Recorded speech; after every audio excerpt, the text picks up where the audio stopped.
ഈ ശബ്ദം ഈ അടുത്തും അല്ലെങ്കിൽ ഈ പരിസരത്തൊക്കെ എവിടെയെല്ലാം കേൾക്കുന്നോ എല്ലാവർക്കും യേശു ക്രിസ്തുവിൻ്റെ നാമത്തിൽ എൻ്റെ സ്നേഹവന്ദനം. എൻ്റെ പ്രിയ സഹോദരൻ നിങ്ങളുടെ ശുശ്രൂഷയിൽ പറഞ്ഞതുപോലെ തന്നെ വളരെ സന്തോഷമുള്ളൊരു ദിവസമാണ് ഞങ്ങൾക്കിന്ന്. പ്രത്യേകിച്ച് നിങ്ങൾക്ക് നിങ്ങളുടെ ബാലജന യുവജന കുടുംബവാരമാണല്ലേ. അപ്പോൾ അതുപോലെ അതോടൊപ്പം ഞാനിപ്പോഴാണ് ശ്രദ്ധിച്ചത് ചേട്ടൻ പറഞ്ഞപ്പോഴും ഞങ്ങൾക്കും കുടുംബമായിട്ട് നിങ്ങളോടൊപ്പം പ്രത്യേകിച്ച് എൻ്റെയും പേരൻസൊക്കെ വന്നിട്ടുണ്ട്, അമ്മയും പപ്പയൊക്കെ വന്നിട്ടുണ്ട്. അതുപോലെ തന്നെ ചേട്ടൻ്റെയും കുടുംബത്തിലെല്ലാവരും വന്നിട്ടുണ്ട്. അതോടൊപ്പം തന്നെ എൻ്റെ കൂടെ ഡോക്ടർ കിരൺ ഒത്തിരി നാൾക്ക് ശേഷമാണ് ഞങ്ങൾക്ക് ഒരുമിച്ച് ശുശ്രൂഷ ചെയ്യുവാൻ ഏകദേശം എനിക്ക് തോന്നുന്നൊരു ഒരു വർഷം അടുപ്പിച്ചെങ്കിലും ആയി കാണും. ഞങ്ങൾക്ക് ഒരുമിച്ച് ശുശ്രൂഷയിൽ പങ്കെടുക്കുവാൻ ദൈവം വലിയൊരു കൃപ നൽകി. ഞങ്ങൾ ഒരുമിച്ച് പഠിച്ചുകൊണ്ടിരുന്നത് മുതൽ ഒരുമിച്ച് ശുശ്രൂഷ ചെയ്യുന്നതാണ്. അപ്പോൾ അന്നൊക്കെ അത് വലിയൊരു അനുഗ്രഹമായിരുന്നു. വീണ്ടും അദ്ദേഹത്തോടൊപ്പം ആയിരിക്കുവാനും ദൈവം നൽകിയൊരു വലിയ കൃപയോർത്ത് ഞാൻ ദൈവത്തിന് മഹത്വം കരുത്തുന്നു. ചില നിമിഷങ്ങൾ നമുക്ക് എഴുന്നേറ്റിരിക്കാമോ? കർത്താവേ, അങ്ങയുടെ സന്നിധിയിലേക്ക് ഞങ്ങൾ വരുന്നപ്പാ. ദൈവമേ കർത്താവേ, ഒരു മനുഷ്യൻ്റെ ശബ്ദം ഞങ്ങൾ കേൾക്കുവാൻ ആഗ്രഹിക്കുന്നില്ലപ്പാ. അങ്ങയുടെ ശബ്ദം ഞങ്ങൾ കേൾക്കുവാനായിട്ട് ആഗ്രഹിക്കുന്നു, കൊതിക്കുന്നപ്പാ. പ്രിയ സഹോദരങ്ങളെ, ദാഹത്തോടെ ചില നിമിഷങ്ങൾ പ്രാർത്ഥിക്കാവോ? കർത്താവെ, എന്നോട് സംസാരിക്കണമേ എന്ന്, കർത്താവെ എന്നോട് ഇടപെടണമേ എന്ന് ചില നിമിഷങ്ങൾ ഒരുമിച്ച് പ്രാർത്ഥിക്കാവോ? ഓ പരിശുദ്ധാത്മാവേ, വന്നെൻ്റെ ഹൃദയത്തെ തുറക്കണമേ എന്ന് പ്രാർത്ഥിക്കാവോ? കർത്താവിൻ്റെ വചനം നമ്മൾ കേൾക്കുവാനായിട്ട് പോവുകയാണ്. ആ വചനം നമ്മെ വിശുദ്ധീകരിക്കുന്നതാണ്, നമ്മുടെ ഹൃദയങ്ങൾക്ക് ആശ്വാസം പകരുന്നതാണ്. ആ ഒരു ആശ്വാസവും ആനന്ദവും പ്രാപിച്ച് ഇവിടെ നിന്ന് മടങ്ങുവാൻ ഉള്ളൊരു വലിയ കൃപയ്ക്കായിട്ട് നമുക്ക് പ്രാർത്ഥിക്കാവോ? നിൻ വചനം ധ്യാനിക്കുമ്പോൾ എൻ ഹൃദയം ആശ്വസിക്കും. നിൻ വചനം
കുശവന്റെ കയ്യിലെ കളിമണ്ണെന്ന പോലെ ഞങ്ങൾ അങ്ങയുടെ സന്നിധിയിലേക്ക് വരുന്നപ്പ.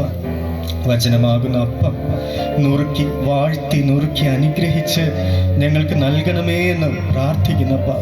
പരിശുദ്ധാത്മാവേ, അങ്ങ് ഇറങ്ങി വരണമേ എന്ന് പ്രാർത്ഥിക്കുന്നു. കർത്താവേ, ഞങ്ങൾ ഒരു മനസ്സോടെ പ്രാർത്ഥിക്കുന്നു. 2-3 പേർ എവിടെ എൻ്റെ നാമത്തിൽ കൂടി വരുന്നു, അവരുടെ മധ്യത്തിൽ ഞാനുണ്ട് എന്ന് വാക്ക് തന്ന കർത്താവേ, അങ്ങയുടെ നാമത്തിൽ ഞങ്ങൾ പ്രാർത്ഥിക്കുന്നു. പരിശുദ്ധാത്മാവേ, ഇറങ്ങി വരണമേ അപ്പാ. ഞങ്ങളുടെ ഹൃദയങ്ങളെ കർത്താവേ, ശബ്ദം കേൾക്കുന്ന സകലരുടെയും ഹൃദയങ്ങളെ സ്പർശിക്കണമേ എന്ന് പ്രാർത്ഥിക്കുന്നപ്പാ. നന്ദി കർത്താവേ. ദൈവമേ, വചനം സംസാരിക്കുന്ന ഈ എളിയവനെയും ബലപ്പെടുത്തണമേ എന്ന് പ്രാർത്ഥിക്കുന്നു. ഞാൻ എൻ്റെ നാവ് അങ്ങേക്ക് സമർപ്പിക്കുന്നു കർത്താവേ. അങ്ങ് എന്നോടും നിന്റെ മക്കളോടും സംസാരിക്കണമേ എന്ന് പ്രാർത്ഥിക്കുന്നു. യേശുവിൻ്റെ നാമത്തിൽ തന്നെ. ആമേൻ, ആമേൻ, ആമേൻ. ഇരിക്കാമോ?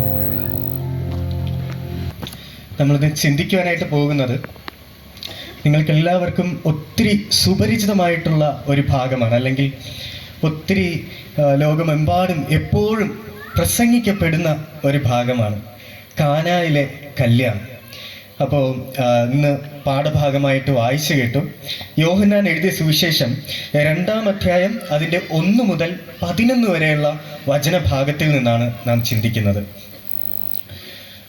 യോഹന്നാൻ എഴുതിയ സുവിശേഷം 2-ാം അധ്യായം 1 മുതൽ 11 വരെ. ഞാനതൊരു ചുരുക്കം പറയുകയാണ്. എല്ലാവർക്കും ഈ ഒരു കഥ അറിയാം അല്ലേ?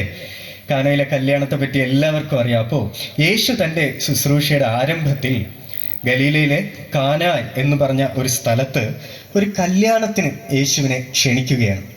യേശുവിൻ്റെ അമ്മ അവിടെ ഉണ്ടായിരുന്നു. യേശുവിനെയും ശിഷ്യന്മാരെയും ഈ ഒരു കല്യാണത്തിന് ക്ഷണിച്ചു. അങ്ങനെ യേശു അവിടെ ചെല്ലുകയാണ്.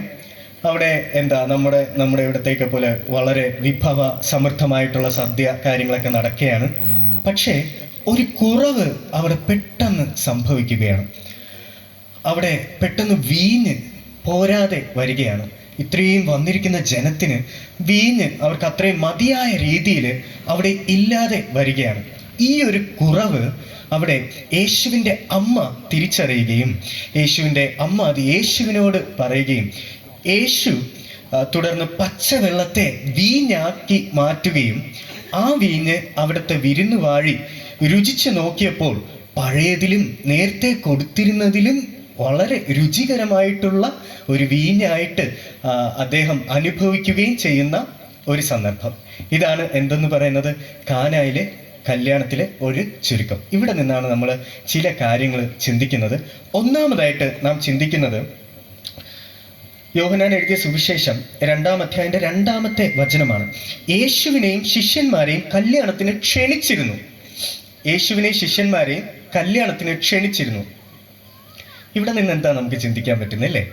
ഒരു നാളിങ്ങനെ പ്രാർത്ഥിച്ചുകൊണ്ടിരുന്നപ്പോഴാണ് ഇവിടെ നിന്ന് പെട്ടെന്നൊരു ഇങ്ങനെയും ഒരു അർത്ഥം ഉണ്ടോ എന്ന് എനിക്ക് മനസ്സിലാവുന്നു. അതായത് യേശുവിനെയും ശിഷ്യന്മാരെയും കല്യാണത്തിന് ക്ഷണിച്ചിരുന്നു. ലോകത്ത് 4 തരത്തിലുള്ള വിശ്വാസികളുണ്ട്. ഒന്നാമത്തെ തരത്തിലുള്ള വിശ്വാസികൾ എന്ന് പറയുന്നത്, ഒന്നാമത്തെ ലെവൽ എന്ന് പറയുന്നത് അവർ ദൈവവുമായിട്ട് ഒരു ബന്ധവും ഇല്ലാത്തവരാണ്. അവർക്ക് ദൈവത്തെ അറിയത്തില്ല. അവർക്ക് ദൈവം ആരെന്നറിയത്തില്ല. അവർക്ക് ദൈവം എന്തെന്നറിയത്തില്ല. ദൈവത്തിൻ്റെ ശക്തി എന്തെന്നറിയത്തില്ല. ദൈവത്തെ മനസ്സിലാക്കുവാനായിട്ട് നാം ഈ പ്രകൃതിയിലേക്കൊന്ന് നോക്കിയാൽ മതി. ഇതൊന്നും സ്വതവേ ഇവിടെ വന്ന് ഒരു നാളും ഇരിക്കുകയില്ല. ഇത് ആരെങ്കിലും ഉണ്ടാക്കിയാൽ മാത്രമേ ഇങ്ങനെയൊക്കെ ഇങ്ങനെയൊക്കെ ഇരിക്കത്തുള്ളൂ അല്ലേ? അപ്പോൾ പക്ഷേ അത് തിരിച്ചറിയാതെ ദൈവം ആരെന്നോ എന്തെന്നോ അവൻ്റെ ശക്തി എന്തെന്നോ ഒന്നും തിരിച്ചറിയാത്ത ആദ്യത്തെ ലെവലിലുള്ള ആൾക്കാർ. 2-ാമത്തെ തട്ടിലുള്ള ആൾക്കാരെന്ന് പറയുന്നത് അവർക്ക് ദൈവത്തെ അറിയാം, പക്ഷെ ദൈവവുമായിട്ടൊരു പേഴ്സണൽ കോണ്ടാക്റ്റ് ഇല്ല. അവരിങ്ങനെ ദൈവത്തെ അവരുടെ കാര്യങ്ങളിലേക്ക് വിളിക്കത്തൊന്നുമില്ല. അവർ സ്ഥിരം പള്ളിയിൽ പോകും, ഒത്തിരി കാര്യങ്ങൾ പള്ളിയിൽ ചെയ്യുന്നവരായിരിക്കും, അല്ലെങ്കിൽ ഒത്തിരി നന്മ ചെയ്യുന്നവരായിരിക്കും, സമൂഹത്തിൽ അറിയപ്പെടുന്നവരായിരിക്കും, ദൈവത്തിന് വേണ്ടി ഒത്തിരി ചെയ്യുന്നു എന്ന് ചിന്തിക്കുന്നവരായിരിക്കും. പക്ഷെ അവർക്ക് ദൈവമായിട്ടൊരു ബന്ധവുമില്ല. അങ്ങനെയുള്ള ഒരു തരം ആൾക്കാർ ഒന്ന് ചിന്തിച്ചു നോക്കിയേ. അങ്ങനെയും ആൾക്കാരില്ലേ? എല്ലാം അവർ ദൈവത്തിന് വേണ്ടി ചെയ്യും, പക്ഷേ ഒന്ന് ചിന്തിക്കുമ്പോൾ ശരിക്കും ഒന്ന് ചിന്തിച്ചാൽ അവർക്ക് ദൈവമായിട്ട് ബന്ധം ഇല്ല. അങ്ങനെയുള്ളവരെ പറ്റി മത്തായി എഴുതിയ സുവിശേഷം 7:21 മുതൽ ഇപ്രകാരം പറയുന്നു: എന്നോട് കർത്താവേ കർത്താവേ എന്ന് പറയുന്നവൻ ഏവനുമല്ല, സ്വർഗസ്ഥനായ എൻ്റെ പിതാവിൻ്റെ ഇഷ്ടം ചെയ്യുന്നവൻ അത്രേ സ്വർഗരാജ്യത്തിൽ കടക്കുന്നത്. കർത്താവേ കർത്താവേ, നിന്റെ നാമത്തിൽ ഞങ്ങൾ പ്രവചിക്കുകയും നിന്റെ നാമത്തിൽ ഭൂതങ്ങളെ പുറത്താക്കുകയും നിന്റെ നാമത്തിൽ വളരെ വീര്യപ്രവൃത്തികൾ പ്രവർത്തിക്കുകയും ചെയ്തില്ലയോ എന്ന് പലരും ആ നാളിൽ എന്നോട് പറയും. അന്ന് ഞാൻ അവരോട്, ഞാൻ ഒരു നാളും നിങ്ങളെ അറിഞ്ഞിട്ടില്ല, അധർമ്മം പ്രവർത്തിക്കുന്നവരെ എന്നെ വിട്ടു പോകുവിൻ എന്ന് തീർത്ത് പറയും. എന്ത് ഡേഞ്ചറസ് ആയിട്ടുള്ള ഒരു കാര്യം, എന്ത് നമ്മളെ ഭയപ്പെടുത്തുന്ന ഒരു കാര്യം. ഒന്ന് നോക്കി അവരെന്തൊക്കെയാ ചെയ്തേ? രോഗസൗഖ്യം. നമുക്കൊക്കെ ഇതിൽ എത്ര പേർക്ക് രോഗം സൗഖ്യമാക്കുവാനായിട്ട് പറ്റും? അങ്ങനെ എല്ലാവർക്കും കിട്ടുന്ന ഒരു വരം അല്ലല്ലേ വീര്യപ്രവൃത്തികൾ. നമുക്ക് എല്ലാവർക്കും ചെയ്യാൻ പറ്റും. എനിക്ക് ആ മാനുഷികതയൊന്നുമില്ല കേട്ടോ. അപ്പോൾ നമുക്ക് എല്ലാവർക്കും വീര്യപ്രവൃത്തികൾ ചെയ്യാൻ പറ്റുമോ? നോക്കി, രോഗസൗഖ്യം ചെയ്തവർ, വീര്യപ്രവൃത്തികൾ നടത്തിയവർ, ഒത്തിരി പേരോട് ആയിരക്കണക്കിന് 10,000-ങ്ങളോട് ഒരു പക്ഷേ സുവിശേഷം പറഞ്ഞവർ, പള്ളിയിലൊക്കെ ഭയങ്കര ടോപ്പ് ഫേമസ്. എല്ലാത്തിനും മുൻപന്തിയിൽ. പക്ഷേ ദൈവത്തിൻ്റെ ഇഷ്ടം ചെയ്യാത്ത അവരോട് കർത്താവ് പറയുന്നു, അധർമ്മം പ്രവർത്തിക്കുന്നവരെ എന്നെ വിട്ടു പോകുവിൻ എന്ന്. എന്ത് ഭയപ്പെടുത്തുന്നുവെന്ന് രണ്ടാമത്തെ തലത്തിൽ വരുന്ന വിശ്വാസികൾ വരെയാണ്. ഒന്നാമത് ദൈവത്തെ അറിയത്തില്ല അവർക്ക്. രണ്ടാമത്തെ ദൈവത്തെ അറിയാം, പക്ഷേ എന്നാലും അവർക്ക് ദൈവത്തിൽ ഒരു വിശ്വാസമില്ല. ദൈവം ആഗ്രഹിക്കുന്നത് പോലുള്ള ഒരു വിശ്വാസം അവർക്ക് ദൈവത്തിൽ ഇല്ല. മൂന്നാമത്തെ തട്ടിലുള്ള ആൾക്കാരെന്ന് പറയുന്നത് നമ്മൾ ഈ വചനത്തിൽ കണ്ടതുപോലെ, യോഹന്നാൻ എഴുതിയ സുവിശേഷം 2-ാം അധ്യായത്തിൽ നമ്മൾ കണ്ടതുപോലെ, അതായത് അവർ യേശുവിനെയും ശിഷ്യന്മാരെയും കല്യാണത്തിന് ക്ഷണിച്ചിരുന്നു. നമ്മൾ ഇതുപോലെയല്ലേ? ഇതുപോലെ ആണെങ്കിൽ ഏകദേശം നമ്മൾ ഭാഗ്യവാന്മാരാണ് കേട്ടോ. ഇനി ഒരു തലം കൂടെ ഉണ്ട്. അപ്പോൾ എങ്കിലും ഇതെങ്കിലും ആയിരിക്കണം. അതായത് നമ്മുടെ പ്രാർത്ഥനകളിലെല്ലാം നമ്മൾ ഇപ്രകാരം ഒരുപക്ഷെ പ്രാർത്ഥിക്കും, കർത്താവേ ഇന്ന് ഞാൻ ഒരു എക്സാമിന് പോവുകയാണ്, അല്ലേ? യുവാക്കളൊക്കെ പ്രാർത്ഥിക്കാറില്ലേ? അല്ലെങ്കിൽ ഞാൻ ജോലിക്ക് പോകുകയാണ്, അല്ലെങ്കിൽ കുഞ്ഞുമക്കളൊക്കെ പഠിക്കാനായിട്ട് മക്കളെ നിങ്ങൾ പോകുമ്പോൾ പ്രാർത്ഥിക്കാറില്ലേ? കർത്താവേ എന്ത് പ്രാർത്ഥിക്കും? കർത്താവേ എൻ്റെ കൂടെ വരണം എന്നല്ലേ? എക്സാംസിന് പോകുമ്പോൾ, അല്ലെങ്കിൽ നമ്മുടെ ജോലിക്ക് പോകുമ്പോൾ, അത് യുവജനങ്ങളായാലും മുതിർന്നവരായാലും അല്ലെങ്കിൽ അമ്മമാരൊക്കെ എപ്പോഴും പ്രാർത്ഥിക്കും, അല്ലേ? മക്കൾക്ക് വേണ്ടിയൊക്കെ കർത്താവേ എൻ്റെ മോനോട് കൂടെ ഇരിക്കണം, എന്നോട് കൂടെ ഇരിക്കണം, എൻ്റെ ഇന്നത്തെ പ്രവൃത്തിയിൽ കൂടെ ഇരിക്കണം, അല്ലേ? അപ്പോൾ എന്നോട് കൂടെ ഇരിക്കണം. കർത്താവിനെ നമ്മുടെ ആവശ്യങ്ങളിലേക്ക് നമ്മളെ ക്ഷണിക്കുന്ന ഒരു തലത്തിലുള്ള വ്യക്തികൾ. മൂന്നാമത്തെ തലത്തിൽ നമ്മളെത്തി. ഇതിലായിരിക്കും നമ്മൾ പലരും, കൂടുതൽ പേരും ഉള്ളത്, അല്ലേ? എന്നാൽ ഇനി ഒരു തലം കൂടെ അപ്പുറത്തുണ്ട്. ആ തലം എന്ന് പറയുന്നത് അത് ഹാനോക്കിൻ്റെയൊക്കെ തലമാണ്. ആ ഹാനോക്കിൻ്റെ തലം എന്ന് പറഞ്ഞാൽ ദൈവത്തിന് നമ്മുടെ ഇഷ്ടത്തിലേക്ക് നമ്മൾ ക്ഷണിച്ചു, അല്ലേ? പക്ഷെ ഹാനോക്കിൻ്റെ ഒരു തലം എന്ന് പറയുമ്പോൾ ദൈവത്തിൻ്റെ ഇഷ്ടത്തിലേക്ക് അങ്ങോട്ട് ഇറങ്ങിച്ചെല്ലുക. അങ്ങനൊരു തലം, ദൈവത്തിൻ്റെ ഇഷ്ടത്തിലേക്ക് ഇറങ്ങിച്ചെല്ലുന്ന ഒരു തലം. അതായത് നമ്മൾ ഇങ്ങോട്ട് നമ്മുടെ ഇഷ്ടത്തിലേക്ക്, നമ്മുടെ ആവശ്യങ്ങളിലേക്ക് നമ്മൾ ഓരോ ദിവസവും നമ്മുടെ ആവശ്യങ്ങളിലേക്ക് ക്ഷണിക്കയില്ല. ഒരു അപ്പൻ്റെ കൈ പിടിച്ച് ഒരു കുഞ്ഞ് നടക്കുന്നത് പോലെ അപ്പൻ നടക്കുക. കുഞ്ഞിനറിയത്തില്ല അപ്പൻ എങ്ങോട്ടാ നടക്കുന്നതെന്ന്. പക്ഷെ അതുപോലെ ഉള്ളൊരു വിശ്വാസം. അപ്പൻ്റെ കൈ പിടിച്ച് ആ കുഞ്ഞിനെ എട്ടും പൊട്ടും ഒന്നും അറിയത്തില്ല, എന്നാലും അപ്പൻ്റെ കൈ പിടിച്ച് നടക്കുക, അല്ലേ? ആ അപ്പൻ കുഞ്ഞിനെ എടുത്ത് ഇങ്ങനെ മുകളിലോട്ട് എറിഞ്ഞാലോ? കുഞ്ഞുങ്ങൾ അപ്പന്മാരെന്ത് ചെയ്യും? ഇങ്ങനെ മുകളിലോട്ട് എറിയും, അല്ലേ? കുഞ്ഞ് കരയോ? ഇല്ല. കുഞ്ഞ് നിലവിളിക്കോ? ഇല്ല. അയ്യോ എന്നെ കൊല്ലണേ നിലവിളിക്കോ? ഇല്ല. ആ കുഞ്ഞ് സന്തോഷത്തോടെ അപ്പൻ്റെ കയ്യിലേക്ക് ലാൻഡ് ചെയ്യും, അല്ലേ? നിങ്ങളെല്ലാവരും വളരെ സന്തോഷത്തോടെ ആയിരിക്കുക. അപ്പോൾ ആ കുഞ്ഞ് അപ്പൻ്റെ കയ്യിലേക്ക് വളരെ സന്തോഷത്തോടെ ലാൻഡ് ചെയ്യും. കാരണം ആ കുഞ്ഞിന് അറിയാം എൻ്റെ അപ്പനാണ്, എൻ്റെ അപ്പൻ എന്നെ കൈവിടത്തില്ലെന്നല്ലേ? അതുപോലെ അപ്പൻ്റെ കൈ പിടിച്ച് നടക്കുന്ന ഒരു വിശ്വാസം. അവിടെ നമ്മൾ ഇങ്ങോട്ട് ക്ഷണിക്കേണ്ട ആവശ്യമില്ല. നാം ഓരോ ദിവസവും അവനോട് പറ്റിച്ചേർന്ന് ജീവിക്കുന്ന ഒരു ജീവിതം. വചനത്തിൽ നിന്ന് നമ്മൾ നോക്കുമ്പോൾ ഉൽപ്പത്തി 5-ാം അധ്യായം 21 മുതൽ 24 വരെയുള്ള വചനഭാഗങ്ങൾ നാം വായിച്ചാൽ ഇപ്രകാരം കാണാം. അവിടെ ഹാനോക്കിനെ പറ്റി പറയുന്നു. ശ്രദ്ധിക്കുക, ഹാനോക്കിനെ പറ്റി ഇപ്രകാരം പറയുന്നു, ഹാനോക്ക് 300 സംവത്സരം ദൈവത്തോട് കൂടെ നടന്നു എന്ന്. എന്തൊരു അത്ഭുതമാണ്! ഒന്ന് ചിന്തിച്ചേ. നാം എത്ര പേര് ദൈവത്തോട് കൂടെ, എത്ര നിമിഷം നമുക്ക് ഡിസ്ട്രാക്ഷൻസ്, അല്ലെ? നമ്മളെ ദൈവത്തിൽ നിന്ന് പിന്നിലോട്ട് വലിക്കുന്ന ഘടകങ്ങളില്ലാതെ ദൈവത്തോടൊപ്പം എത്ര നേരം നമുക്ക് ഇരിക്കുവാനായിട്ട് പറ്റും? ഇവിടെ പറയുന്നു ഹാനോക്ക് 300 സംവത്സരം ദൈവത്തോട് കൂടെ നടന്നു എന്ന്. എന്നെ കേൾക്കുന്ന പ്രിയ യുവജനങ്ങളെ, അല്ലെങ്കിൽ മാതാപിതാക്കളെ, കുഞ്ഞുങ്ങളെ, എല്ലാവർക്കും ഇതൊന്ന് പ്രാർത്ഥിക്കാവോ? കർത്താവിൻ്റെ ഇഷ്ടത്തിലേക്ക് നടക്കുന്നവരായി മാറട്ടെ. നമ്മുടെ ഈ ഇന്ന് സമാപന ദിനമാണെന്ന് തോന്നുന്നല്ലേ? അപ്പം ഇന്നൊരു വലിയൊരു ഡെഡിക്കേഷൻ, വലിയൊരു സമർപ്പണം. നമ്മൾ ഈ മൂന്നാമത്തെ തലത്തിലായിരിക്കും കൂടുതൽ പേരും, അല്ലേ? ഞാൻ പറഞ്ഞത് ശരിയാണോ? നമ്മളെപ്പോഴും ഞാൻ അങ്ങനെ ആയിരുന്നു. എനിക്ക് പറയാൻ മടിയില്ല, ഞാൻ അങ്ങനെ ആയിരുന്നു. കർത്താവിനെ എപ്പോഴും ഞാൻ എൻ്റെ ഇഷ്ടത്തിലാണ് ക്ഷണിച്ചുകൊണ്ടത്. പക്ഷേ പിന്നെ ഒരു സമയം അത് മനസ്സിലാക്കിയതിന് ശേഷം, കർത്താവേ നിന്റെ ഇഷ്ടത്തിലേക്ക്, കർത്താവേ അപ്പാ നിന്റെ ഇഷ്ടം ചെയ്യുവാൻ ഞാൻ പ്രിയപ്പെടുന്നപ്പാ, നിന്റെ ഇഷ്ടം ചെയ്യുവാൻ എന്നെ പഠിപ്പിക്കണം. നീ എൻ്റെ ദൈവമാകുന്നുവല്ലോ, നിന്റെ നല്ല ആത്മാവ് എന്നെ നേർനിലത്തിൽ നടത്തുമാറാകട്ടെ എന്നൊരു പ്രാർത്ഥന അവിടെ. അത് ഞാൻ സങ്കീർത്തനം, നമ്മളിന്ന് വായിച്ചു കേട്ട സങ്കീർത്തനം 143-ാം അധ്യായം 10-ാമത്തെ വചനം. അതാണ് ഞാനിപ്പോൾ പറഞ്ഞത്. ദൈവമേ, നിന്റെ ഇഷ്ടം ചെയ്യുവാൻ എന്നെ പഠിപ്പിക്കണമേ. നീ എൻ്റെ ദൈവമാകുന്നു. നിന്റെ ആ നല്ല ആത്മാവ് എന്നെ നേർനിലത്തിൽ നടത്തുമാറ്. എന്നോ ഞാൻ പഠിച്ചൊരു വചനമാണ്. അത് തനിയെ എപ്പോഴും മനസ്സിൽ ഇങ്ങനെ വന്നുകൊണ്ടിരിക്കും. ആ വചനം പഠിക്കുക. 143 സങ്കീർത്തനം 10 വചനം. അത് വളരെ നമുക്കൊരു അനുഗ്രഹം. എപ്പോഴും എവിടെയെങ്കിലുമൊക്കെ പോകുമ്പോൾ എപ്പോഴും നമുക്ക് പറയാൻ പറ്റുന്നൊരു വചനമാണ്. രണ്ടാമത് ഉൽപ്പത്തി പുസ്തകം തന്നെ 6 അധ്യായം 8 മുതൽ 10 വരെ നമ്മൾ നോക്കുമ്പോൾ അവിടെ നോഹയ്ക്ക് ദൈവത്തിന്റെ കൃപ ലഭിക്കുന്നുവെന്നും നോഹ ദൈവത്തോട് കൂടെ നടക്കുന്നു എന്നും നാം കാണുന്നുണ്ട്.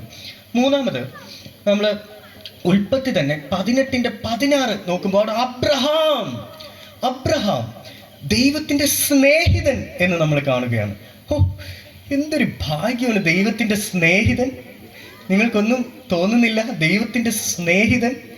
അവിടെ അബ്രഹാമിന്റെ സഹോദരൻ ലോത്ത് സോദോം ഗമോറ എന്ന് പറയുന്ന ഒരു സ്ഥലത്ത് താമസിക്കുകയാണ്. അവരുടെ പാപം പെരുകിയപ്പോൾ, ആ സ്ഥലത്തിന്റെ പാപം പെരുകിയപ്പോൾ കർത്താവ് ആ സ്ഥലത്ത് അങ്ങ് നശിപ്പിക്കുവാനായിട്ട് തീരുമാനിക്കുക. പെട്ടെന്ന് ദൈവം ഇങ്ങനെ ഓർക്കുക, അയ്യോ, എൻ്റെ സ്നേഹിതൻ അബ്രഹാമിന്റെ സഹോദരൻ ലോത്ത് അവിടെയാണല്ലോ പാർക്കുന്നത്. ഞാൻ എൻ്റെ സ്നേഹിതനോട് പറയാതെ അവിടെ എങ്ങനെ ഈ കാര്യം ചെയ്യുമെന്ന് ഒന്ന് ആലോചിച്ചേ. ദൈവം നമ്മോട് ഇങ്ങനെ ഇടപെടുന്ന ഒരവസ്ഥ. ദൈവം നമ്മുടെ ആഗ്രഹിച്ചൂടെ? കുഞ്ഞുമക്കൾക്കും യുവാക്കൾക്കും എല്ലാവർക്കും കർത്താവിൻ്റെ സ്നേഹിതനായിരിക്കുവാൻ. കർത്താവ് നമ്മോട് നടക്കുവാൻ പോകുന്ന കാര്യങ്ങളൊക്കെ ഇങ്ങനെ പറയുന്നത് അബ്രഹാമിനോട് പറഞ്ഞു. അങ്ങനെയെങ്കിൽ ആഗ്രഹിക്കുന്ന ഉള്ളങ്ങളാണോ നിങ്ങൾ? തീർച്ചയായിട്ടും കർത്താവ് നിങ്ങളോടും സംസാരിക്കും. നമുക്ക് കർത്താവിൻ്റെ സ്നേഹിതന്മാർ ആയിരിക്കുവാൻ ആഗ്രഹിക്കുന്നു. യാക്കോബ് 2:23, അതുപോലെ തന്നെ യെശയ്യാവ് 41:8, 2 ദിനവൃത്താന്തം 20:7, ഇവിടെ എല്ലാം പറയുന്നുണ്ട് അബ്രഹാം ദൈവത്തിൻ്റെ സ്നേഹിതൻ എന്ന്. തുടർന്ന് നമ്മൾ 1 ശമൂവേൽ 13:14, അതുപോലെ തന്നെ അപ്പോസ്തല പ്രവൃത്തികൾ 13:22 വായിക്കുമ്പോൾ അവിടെ ദാവീദിനെ പറ്റി നമ്മൾ കാണുകയാണ്. ദാവീദിനെ പറ്റി പറയുന്നത് അവൻ്റെ ഹൃദയപ്രകാരമുള്ള മനുഷ്യനെന്നാണ്. എന്ത് ഭാഗ്യകരമായിട്ടുള്ളൊരു കാര്യം അല്ലേ? ദാവീദിനെ പറ്റി ഇപ്രകാരമാണ് പറയുന്നത്, ദാവീദിനെ എനിക്ക് ബോധിച്ച പുരുഷനായിട്ട് ഞാൻ കണ്ടു എന്ന്. കാരണം അവൻ എൻ്റെ ഇഷ്ടങ്ങളെല്ലാം ചെയ്യും എന്ന്. എന്തുകൊണ്ടാ ദാവീദിനെ അങ്ങനെ ദൈവം തിരഞ്ഞെടുക്കുന്നത്? അവൻ എൻ്റെ ഇഷ്ടങ്ങളെല്ലാം ചെയ്യുവാൻ ആഗ്രഹിക്കുന്ന ഒരു ഹൃദയം ദാവീദിന് ഉണ്ട് എന്ന് കർത്താവിന് മനസ്സിലാവുകയാണ്. സഹോദരങ്ങളെ, അങ്ങനൊരു ഹൃദയം നമുക്കുണ്ടോ? അങ്ങനൊരു ഹൃദയമാണോ നമുക്കുള്ളത്? അതോ നമ്മുടെ സ്വാർത്ഥ താല്പര്യങ്ങളിലേക്ക് കർത്താവിനെ എപ്പോഴും ക്ഷണിച്ച് അതുമാത്രം ചെയ്ത് മുന്നേറുന്നവരാണോ ഈ പറഞ്ഞ ഹാനോക്കും നോഹയും അബ്രഹാമും ദാവീദും? എല്ലാം നമ്മെപ്പോലെ സാധാ മനുഷ്യർ തന്നെയായിരുന്നു. പക്ഷെ അവർക്കൊരു ഹൃദയമുണ്ടായിരുന്നു. എനിക്ക് ദൈവത്തിൻ്റെ ഇഷ്ടം ചെയ്യണമെന്ന്, എനിക്കെൻ്റെ അപ്പൻ്റെ കൈ പിടിച്ച് നടക്കണമെന്ന്, എനിക്ക് അവൻ്റെ ഇഷ്ടം ഓരോന്നും ഓരോ മൈന്യൂട്ടായിട്ടുള്ള ഇഷ്ടങ്ങൾ പോലും എനിക്ക് പാലിക്കണം എന്നൊരാഗ്രഹം, എന്നൊരു ദാഹം അവർക്കുണ്ടായിരുന്നു. ആ ദാഹത്തെ കണ്ട കർത്താവ് മാനിച്ചു. അപ്പോൾ 4ാമത്തെ തട്ടിലുള്ള ആൾക്കാർ ഇവരാണ്. അവർ ദൈവത്തിൻ്റെ ഇഷ്ടം ചെയ്യുന്നവരായിരിക്കും. അപ്പോൾ നമ്മൾ എല്ലാവരും പ്രാർത്ഥിക്കുക. നമ്മുടെ പ്രാർത്ഥനയിൽ കർത്താവേ, ഞാൻ പറഞ്ഞതുപോലെ സങ്കീർത്തനം 143:10, ദൈവമേ, നിന്റെ ഇഷ്ടം ചെയ്യുവാൻ എന്നെ പഠിപ്പിക്കണമേ. നീ എൻ്റെ ദൈവമാകുന്നുവല്ലോ. നിന്റെ നല്ല ആത്മാവ് നേർനിലത്തിൽ എന്നെ നടത്തുമാറാകട്ടെ എന്ന് പാട്ടുകാരൻ ഇപ്രകാരം പാടുന്നുണ്ട്. നിന്റെ ഹിതം പോലെ എന്നെ നിത്യം നടത്തിയിടണമേ, എൻ്റെ ഹിതം പോലെയല്ല എൻ പിതാവേ, എൻ യഹോവേ എന്ന് നമുക്ക് എല്ലാവർക്കും അറിയാവുന്ന ആ ഒരു ഗാനം നമുക്ക് ചേർന്ന് പാടാം.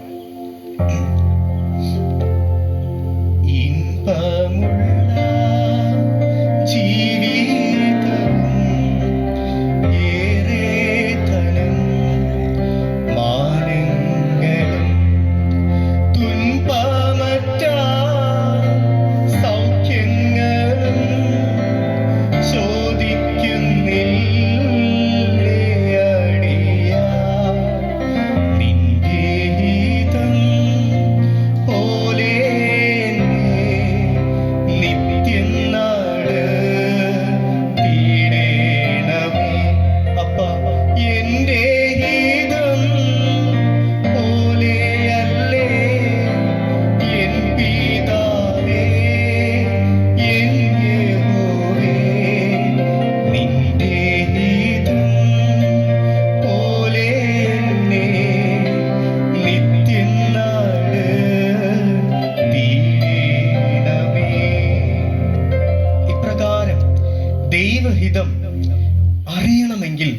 ദൈവത്തിൻ്റെ ശബ്ദം കേൾക്കണമെങ്കിൽ, ദൈവത്തിൻ്റെ ഇഷ്ടം നിറവേറ്റണമെങ്കിൽ നാം പുതുതായി ജനിക്കേണ്ടിയിരിക്കുന്നു.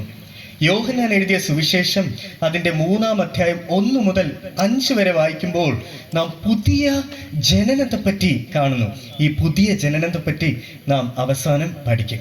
അപ്പോൾ നമുക്ക് ദൈവത്തിൻ്റെ ഇഷ്ടത്തിൽ നടക്കണമെങ്കിൽ നാം പുതുതായി ജനിക്കേണ്ടിയിരിക്കുന്നു. രണ്ടാമതായിട്ട് അവിടെ വീഞ്ഞ് പോരാതെ വരികയാണ് അല്ലേ. ആദ്യം അവർ യേശുവിനെ ആ കുടുംബത്തിലേക്ക് ക്ഷണിച്ചിരുന്നു. അവിടെ നിന്ന് നമ്മൾ ചിന്തിച്ചു, 4 തരത്തിലുള്ള വിശ്വാസികളെ പറ്റി ചിന്തിച്ചു. ഇതാ രണ്ടാമത് നമ്മൾ ചിന്തിക്കാൻ അവിടെ ഒരു കുറവ് കാണുകയാണ്. ആ കുറവ് എന്തായിരുന്നു? അവിടെ അവർക്ക് ആവശ്യമായിട്ടുള്ള വീഞ്ഞില്ല, വീഞ്ഞ് പോരാതെ വരികയാണ്.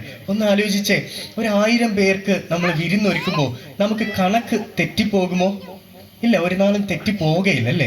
പക്ഷെ അപ്രതീക്ഷിതമായിട്ട് അവിടെ കണക്ക് കൂട്ടലുകൾ എന്ത് ചെയ്യുകയാണ്? തെറ്റുകയാണ്. സഹോദരങ്ങളെ, ജീവിതത്തിൽ ഇതുപോലെ നമ്മൾ ഒട്ടും പ്രതീക്ഷിക്കാത്ത സാഹചര്യങ്ങളിൽ, നമ്മൾ ഒട്ടും മുൻകൂട്ടി കാണാത്ത സാഹചര്യങ്ങളിൽ നമ്മൾ പല മനക്കോട്ടകളൊക്കെ മെയ്ത്, അല്ലെങ്കിൽ നമ്മൾ ഒത്തിരി കണക്കൊക്കെ കൂട്ടി കൃത്യമായിട്ട് ഗുണിച്ച് ഹരിച്ചെല്ലാം അടിപൊളിയായിട്ട് വെച്ചിരിക്കും. പക്ഷെ നമ്മളെ പ്രതീക്ഷകൾ തെറ്റിപ്പോകുന്ന സാഹചര്യങ്ങൾ വരാം അല്ലെ.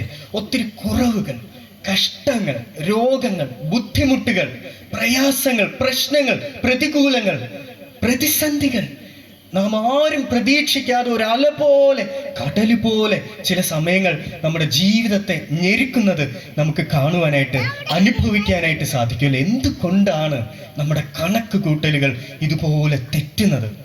2 കാര്യങ്ങൾ നമുക്ക് അവിടെ നിന്ന് ചിന്തിക്കാം. ഒന്ന്, എന്തുകൊണ്ടാണ് ദൈവത്തെ അറിയാത്ത, ഇന്നുവരെ അറിഞ്ഞിട്ടില്ലാത്ത ഒരാളുടെ ജീവിതത്തിൽ ഇങ്ങനെയുള്ള കണക്ക് കൂട്ടലുകൾ തെറ്റുന്നത്? അതിൻ്റെ ഉത്തരം ഇതാണ്: ദൈവത്തെ അറിയുവാൻ, ദൈവത്തെ രുചിക്കുവാൻ, ദൈവത്തിൻ്റെ ശക്തി അനുഭവിക്കുവാനായിട്ട്.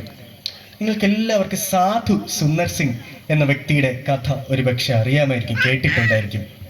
സാധു സുന്ദർ സിംഗ് എന്ന് പറയുന്നത് ഒരു സിഖ് മതത്തിൽപ്പെട്ട ഒരു വ്യക്തിയായിരുന്നു. അദ്ദേഹം കുഞ്ഞുനാൾ മുതലേ ഈ മതത്തിലൊക്കെ വളരെ മത ആചാരങ്ങളിലൊക്കെ വളരെ അഗ്രഗണ്യനായിട്ട് അതെല്ലാം ഫോളോ ചെയ്ത് വന്നിരുന്ന ഒരു വ്യക്തിയായിരുന്നു കേട്ടോ. പക്ഷേ അദ്ദേഹം ഒരു ക്രൈസ്തവ സ്കൂളിലാണ് പഠിച്ചത്. അവിടെ നിന്ന് യേശുവിനെ പറ്റി കേൾക്കുവാനായിട്ടിടയായി. പക്ഷേ അത് അദ്ദേഹത്തിലെ ക്രൈസ്തവരോടുള്ള വൈരാഗ്യത്തെ കുറച്ചുകൂടെ കൂട്ടുകയാണ് ചെയ്തത്. ആ വൈരാഗ്യത്തിൻ്റെ അങ്ങേ തലത്തിൽ അയാൾ ബൈബിളിനെ വരെ കീറിക്കളയുകയാണ്. പക്ഷേ ചില ദിവസങ്ങൾ കഴിയുമ്പോൾ അയാളുടെ ഉള്ളത്തിൽ സമാധാനമില്ലാതെയായി. ഒട്ടും സമാധാനമില്ലാത്ത അവസ്ഥ ചില സമയങ്ങളൊക്കെ നമ്മളും അനുഭവിക്കാറുണ്ട് അല്ലെ. സമാധാനമില്ല, എന്തൊക്കെ ഉണ്ടായിരുന്നാലും സമാധാനമില്ല. എന്ത് പദവി, എന്ത് ഡിഗ്രി, എത്ര പണം, എത്ര പ്രതാപം, എത്ര പ്രശസ്തി, ഇതെല്ലാം ഉണ്ടായിട്ടും സമാധാനം ഇല്ല എങ്കിൽ നമുക്ക് അത് വളരെ ബുദ്ധിമുട്ടുള്ള ഒരു കാര്യം തന്നെയാണ്. അതുപോലെ ഇദ്ദേഹത്തിന് സമാധാനം ഇല്ലാതെ വരികയാണ്. അദ്ദേഹം ഇപ്രകാരം ദൈവത്തോട് പ്രാർത്ഥിക്കാൻ, വളരെ മതാചാരങ്ങളിലൊക്കെ വളരെ അഗ്രഗണ്യനായിരുന്ന വ്യക്തി, സിഖ് മതത്തിൽ ഒരു മതാചാരങ്ങൾ പോലും അയാൾ തെറ്റിക്കാറില്ലായിരുന്നു. നമ്മുടെ പഴയ പൗലോസിനെ പോലെ, ശൗലിനെ പോലെ അല്ലെ.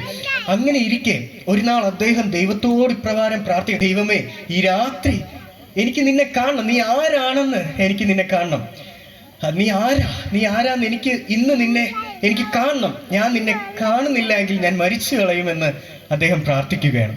അങ്ങനെ അദ്ദേഹം രാത്രി 3 മണിയൊക്കെ ആയി ഇങ്ങനെ പ്രാർത്ഥനയിൽ അങ്ങ് ലയിച്ചിരിക്കുകയാണ്. അയാൾ ഉറപ്പിച്ചു, ഇന്ന് എൻ്റെ മുന്നിലേക്ക് ദൈവം വരുന്നില്ല എങ്കിൽ ഞാൻ ഉറപ്പായിട്ടും മരിക്കുമെന്ന്. അയാൾ കരുതി ഉറപ്പായിട്ടും ദൈവം എൻ്റെ മുന്നിലേക്ക് വരുമെന്ന്. പക്ഷെ അയാൾ ഇപ്രകാരം വിശ്വസിച്ചു: എൻ്റെ മുന്നിലേക്ക് വരുന്ന ദൈവം എൻ്റെ മതപ്രകാരമുള്ള വിശ്വാസങ്ങളിൽപ്പെട്ട, സിഖ് മതത്തിൽപ്പെട്ട ഏതെങ്കിലും ദൈവമായിരിക്കുമെന്ന് അയാൾ വിശ്വസിച്ചു. പക്ഷേ അവിടെ അപ്രതീക്ഷിതമായിട്ട് വന്നത് നമ്മുടെ യേശു കർത്താവായിരുന്നു. അന്നു മുതൽ അദ്ദേഹം, ആ സാധു സുന്ദർ സിംഗ് എന്ന വ്യക്തി, കർത്താവിൻ്റെ ഒരു മിഷണറി ആയിട്ട് തീർന്നു. വളരെ ബുദ്ധിമുട്ടേറിയ, വളരെ കഷ്ടങ്ങളേറിയ ഒരു ജീവിതത്തിലൂടെ കർത്താവിനെ, അദ്ദേഹത്തെ കൊണ്ട് കഴിയുന്ന അത്രയും ദൈവനാമം അദ്ദേഹം അവിടെ നിന്ന് മുന്നോട്ടുള്ള ജീവിതത്തിൽ മഹത്വപ്പെടുത്തുവാനായിട്ട് തുടങ്ങി. നോക്കിയേ, ഒരു വ്യക്തിയുടെ ജീവിതത്തിൽ വന്ന സമാധാനക്കേട് അത് അയാളെ ദൈവത്തിലേക്ക് എത്തിക്കുന്നു. ഇതുപോലെ കഷ്ടങ്ങൾ, ബുദ്ധിമുട്ടുകൾ, രോഗങ്ങൾ, ചില രോഗങ്ങൾ, ഇതെല്ലാം കർത്താവിനെ കണ്ടുമുട്ടുവാനായിട്ട്, തൊട്ടവന്റെ ശക്തി രുചിക്കുവാനായിട്ട് ഇടയായിത്തീരും എന്നത് വാസ്തവം. 12 സംവത്സരമായിട്ട് രക്തസ്രവം ബാധിച്ച ഒരു സ്ത്രീ, അവൾ കാണാത്ത വൈദ്യന്മാരില്ല, അവൾ കാണാത്ത ഡോക്ടർമാരില്ല. പക്ഷേ അവസാനം ഒരു ദിവസം ആരോ അവളോട് ഒരുപക്ഷെ പറഞ്ഞു കാണും, യേശു എന്നൊരു വ്യക്തി ദാ തെരുവിലൂടെ നടന്നു പോകുന്നു, അവൻ എന്തോ അത്ഭുതങ്ങൾ അവന്റെ കരങ്ങളിലൂടെ സംഭവിക്കുന്നുണ്ട്, ഒത്തിരി രോഗികൾ സുഖപ്പെടുന്നുണ്ട്, നീ ഒരുപക്ഷെ യേശുവിൻ്റെ അടുക്കിലേക്ക് പോയാൽ നിനക്ക് സൗഖ്യം ലഭിക്കുമെന്ന് അവൾ അവളുടെ ഉള്ളത്തിൽ വിശ്വസിക്കുന്നു. ഞാൻ യേശുവിൻ്റെ വസ്ത്രത്തിൻ്റെ തൊങ്ങൽ എങ്കിലും ഒന്ന് തൊട്ടാൽ എനിക്ക് സൗഖ്യം വരുമെന്ന്. സഹോദരങ്ങളെ, ആ തിരക്കുള്ള യേശു ഇങ്ങനെ തെരുവിലൂടെ നടന്നു പോവുകയാണ്. യേശുവിൻ്റെ ചുറ്റും ഒത്തിരി വ്യക്തികളുണ്ട്. യേശുവിനെ ചുറ്റി ആർക്കും യേശുവിനെ ഇങ്ങനെ ഞെരുക്കി ഒരുപക്ഷെ കൊണ്ടുപോവുകയാണ്. എന്നാൽ അതിൻ്റെ ഇടയിൽ ആ സ്ത്രീ, അവൾ യേശുവിൻ്റെ വസ്ത്രത്തിൻ്റെ തൊങ്ങലിൽ ഒന്ന് തൊട്ടാൽ സൗഖ്യമാകുമെന്ന് വിശ്വസിച്ച ആ സ്ത്രീ ആ തൊങ്ങലിൽ തൊടുന്നു. അത്ഭുതം എന്നത് മറ്റൊന്നായിരുന്നു. യേശു അത് തിരിച്ചറിയുകയാണ്. എൻ്റെ വസ്ത്രത്തിൻ്റെ തൊങ്ങലിൽ ആരോ തൊട്ടു, ശക്തി പുറപ്പെട്ടു എന്ന്. ആ സ്ത്രീ അവിടെ സൗഖ്യപ്പെടുകയാണ്. നോക്കിയേ, ഒരാൾ ദൈവത്തിങ്കിലേക്ക് എങ്ങനെയാ വന്നതെന്ന്. ഒരു രോഗം, ആ രോഗം അവളെ ദൈവത്തിൻ്റെ അടുക്കിലേക്ക് എത്തിക്കുന്നു. അപ്പോൾ ദൈവത്തെ അറിയാത്തവരുടെ ജീവിതത്തിൽ അവർ ചില ബുദ്ധിമുട്ടുകൾ, രോഗങ്ങൾ, ഭാരങ്ങൾ, പ്രയാസങ്ങൾ, ഇതെല്ലാം വരുന്നത് ദൈവത്തെ തൊട്ട് അറിയുവാൻ, രുചിക്കുവാൻ ആയിരിക്കും. രണ്ടാമതായിട്ട്, ദൈവത്തെ അറിഞ്ഞ നമ്മുടെ ജീവിതത്തിൽ ഒരു തലം കൂടെ പറഞ്ഞാൽ, യോഹന്നാൻ എഴുതിയ സുവിശേഷം 3-ാം അധ്യായത്തിൽ പറയുന്ന പുതുതായി ജനിച്ച വ്യക്തികൾ, പുതുതായി ജനിച്ച ഓരോ വ്യക്തികൾ, അവരുടെ ജീവിതത്തിൽ എന്തുകൊണ്ട് നമ്മുടെ ജീവിതത്തിലേക്ക് കഷ്ടങ്ങളും ഭാരങ്ങളും പ്രയാസങ്ങളൊക്കെ വരുന്നു എന്ന് റോമർക്ക് എഴുതിയ ലേഖനം 5:3 ഇപ്രകാരം കാണുന്നു: കഷ്ടത സഹിഷ്ണുതയും, സഹിഷ്ണുത സിദ്ധതയും, സിദ്ധത പ്രത്യാശയും ഉളവാക്കുന്നു എന്ന്. നാം ഈ അനുഭവിക്കുന്ന കഷ്ടങ്ങൾ, പ്രയാസങ്ങളെല്ലാം നമ്മെ കർത്താവിനോട് അനുരൂപരാക്കുവാൻ വേണ്ടിയാണെന്ന് നാം വചനത്തിൽ നിന്ന് മനസ്സിലാക്കുന്നുണ്ട്. നോക്കിയേ, കർത്താവ് അനുവദിക്കാതെ ദൈവത്തിൻ്റെ മക്കളുടെ ജീവിതത്തിൽ ഒരു ബുദ്ധിമുട്ടും ഉണ്ടാകുകയില്ല. നമ്മുടെ തലയിൽ നിന്ന് ഒരു തലമുടി താഴെ വീഴണമെങ്കിൽ അത് കർത്താവ് അറിഞ്ഞിട്ടല്ലാതെ വീഴുന്നില്ല എന്ന് നാം വചനത്തിൽ കാണുന്നു. നോക്കിയേ, ഇയ്യോബിന്റെ ജീവിതത്തിലേക്ക് പിശാചിന് ഒന്ന് തൊടണമെങ്കിൽ, അവന്റെ വസ്തുവകയിൽ, അവന്റെ ബൗണ്ടറിയിൽ എവിടെയെങ്കിലും പിശാചിനൊന്ന് തൊടണമെങ്കിൽ ദൈവത്തിൻ്റെ അനുവാദം വേണമായിരുന്നു. അതുപോലെ പുതുതായിട്ട് ജനിച്ച ഓരോ വ്യക്തി, നാം ഓരോരുത്തരും, ഓരോ ക്രൈസ്തവനും, ഓരോ ദൈവത്തിൻ്റെ മകനും മക്കളും, അവന്റെ ജീവിതത്തിൽ വരുന്ന കഷ്ടതകളും ഭാരങ്ങളും ബുദ്ധിമുട്ടുകളും കർത്താവ് അനുവദിക്കാതെ വരുന്നില്ല. കർത്താവ് അനുവദിക്കാതെ ഒന്നും നമ്മുടെ ജീവിതത്തിലേക്ക് വരികയില്ല. ശദ്രക്ക്, മേശക്ക്, അബേദ്നെഗോ, നിങ്ങൾക്കറിയാം, അവരുടെ ജീവിതത്തിൽ ഒരു തീ ഉണ്ടായിരുന്നു അല്ലേ? ഇതാ രാജാവ് തീക്കുണ്ടത്തിലേക്ക് ശദ്രക്കിനെയും മേശക്കിനെയും അബേദ്നെഗോയെയും പിടിച്ചിടുകയാണ്. നോക്കിയേ, കർത്താവ് അവിടെ തീ അണയ്ക്കുന്നുണ്ടോ? ഇല്ല. പകരം കർത്താവ് തീയുടെ മധ്യത്തിൽ ഇറങ്ങി നിന്ന് അവർക്കൊരു പോറൽ പോലും ഏൽക്കാതെ അവരെ സംരക്ഷിക്കുകയാണ്. ജീവിതത്തിൽ തീ ഉണ്ടായിരിക്കും. ചില സമയങ്ങളിൽ തീയിൽ നാം നിൽക്കേണ്ടി വരും. എന്നാൽ ആ തീയുടെ മധ്യത്തിൽ കർത്താവ് നമുക്ക് അവിടെ നിൽക്കുവാനുള്ള ശക്തി നമുക്ക് നൽകും. ഒരു ബുദ്ധിമുട്ടും നമുക്ക് വരാതെ അവിടെ പിടിച്ചു നിൽക്കുവാനുള്ള പരിശുദ്ധാത്മാവിന്റെ ശക്തി നമുക്ക് നൽകും. അതുപോലെ തന്നെ നാം ദാനിയേലിനെ കാണുന്നുണ്ട്. നോക്കിയേ, ദാനിയേലിന്റെ ജീവിതത്തിലേക്ക് ഒന്ന് നോക്കാവോ? ഒരു സിംഹക്കൂട്ടിലേക്ക് ദാനിയേലിനെ പിടിച്ചിടുകയാണ്. അവിടെ ദൈവത്തിന് വേണമെങ്കിൽ സിംഹക്കൂട്ടിലേക്ക് ദാനിയേലിനെ തള്ളിയിടാതെ തടയാമായിരുന്നു. പക്ഷെ ദൈവം അത് തടഞ്ഞില്ല. ദാനിയേൽ ആ സിംഹക്കൂട്ടിലേക്ക് വീഴുന്നു. എന്താ സംഭവിക്കുന്നത്? കർത്താവ് സിംഹത്തിന്റെ വായെ അടയ്ക്കുന്നു. കർത്താവ് സിംഹത്തിന്റെ വായ അടച്ച് അവിടെ ഇറങ്ങി നിൽക്കുകയാണ്. അതുപോലെ ചില സമയങ്ങളിൽ നാമും ഇതുപോലെ ചില സിംഹക്കൂടിന്റെ അകത്തെന്ന രീതിയിലുള്ള ജീവിത അനുഭവങ്ങളിൽ നാമും അകപ്പെട്ടു പോയേക്കാം. പക്ഷെ അവിടെയും കർത്താവ് ഇറങ്ങി വരും. കർത്താവ് ഇറങ്ങി വരും. ആ സിംഹത്തിന്റെ വായ അടച്ച് കർത്താവ് നമുക്ക് വേണ്ടി അത്ഭുതം പ്രവർത്തിക്കും. മൂന്നാമത് നമ്മൾ വീണ്ടും കാണുന്നു, ജോസഫിനെ കാണുകയാണ്. നോക്കിയേ, ഒരു ജയിലറ ജോസഫ്. ഒരു തെറ്റും ചെയ്യാത്ത ജോസഫ് ജയിലിൽ അടയ്ക്കപ്പെടുകയാണ്. ഒരു തെറ്റും ചെയ്തില്ല. ആ ജോസഫ്, നീതിമാനായ ജോസഫ് ജയിലിൽ അടയ്ക്കപ്പെടുകയാണ്. ചില അനുഭവങ്ങൾ ഇതുപോലെ നമ്മുടെ ജീവിതത്തിലേക്ക് വന്നെന്നിരിക്കാം. എന്നാൽ നോക്കി, ആ ജോസഫിനെ ആ രാജ്യത്തെ മന്ത്രിയാക്കി കർത്താവ് മാറ്റുകയാണ്. ആ ജയിലറയ്ക്കുള്ളിലും കർത്താവ് ഉണ്ടായിരുന്നു ജോസഫിനോട് കൂടെ. ചില തീയുണ്ട് സഹോദരങ്ങളെ ജീവിതത്തില്. ക്രൈസ്തവ ജീവിതം എന്ന് പറയുന്നത് പരവതാനിയിലൂടെ നടക്കുന്നതല്ല. കഷ്ടതയുണ്ട്, ബുദ്ധിമുട്ടുകളുണ്ട്, തീയുണ്ട്, മരുഭൂമിയുണ്ട്, പ്രയാസങ്ങളുണ്ട്, പ്രതിസന്ധികളെല്ലാം ഉണ്ട്. ഇതോടൊപ്പം നാം ഒറ്റയ്ക്കല്ല, കർത്താവ് നമ്മോടൊപ്പം ഉണ്ട് എന്ന ഒരു വാസ്തവം കൂടെ തിരിച്ചറിയുക. 2 കൊരിന്ത്യർക്ക് എഴുതിയ ലേഖനം, 2 കൊരിന്ത്യർ 4-ാം അധ്യായത്തില് നമ്മൾ ഇപ്രകാരം കാണുന്നു, അതുകൊണ്ട് ഞങ്ങൾ അധൈര്യപ്പെടാതെ ഞങ്ങളുടെ പുറമേയുള്ള മനുഷ്യൻ ക്ഷയിച്ചു പോകുന്നുവെങ്കിലും ഞങ്ങളുടെ അകമേയുള്ളവൻ നാൾക്കുനാൾ പുതുക്കം പ്രാപിക്കുന്നു. ഞൊടി നേരത്തേക്കുള്ള ഞങ്ങളുടെ ലഘുവായ കഷ്ടം അത്യന്തം അനവധിയായി തേജസ്സിന്റെ നിത്യഘനം ഞങ്ങൾക്ക് കിട്ടുവാൻ ഹേതുവാകുന്നു.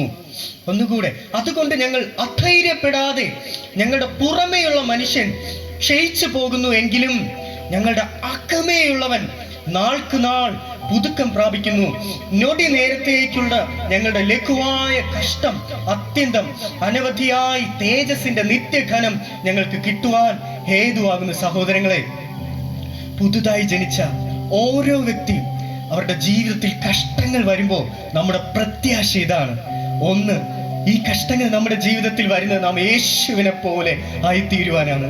2, ഈ കഷ്ടങ്ങൾ നമ്മുടെ ജീവിതത്തിൽ വരുന്നത് ദൈവത്തിന്റെ പ്രസൻസ്, ഇതിന്റെ മധ്യത്തിൽ കർത്താവിന്റെ ആ ഒരു സാന്നിധ്യം, കർത്താവിന്റെ അത്ഭുതം നാം കാണുവാനാണ്.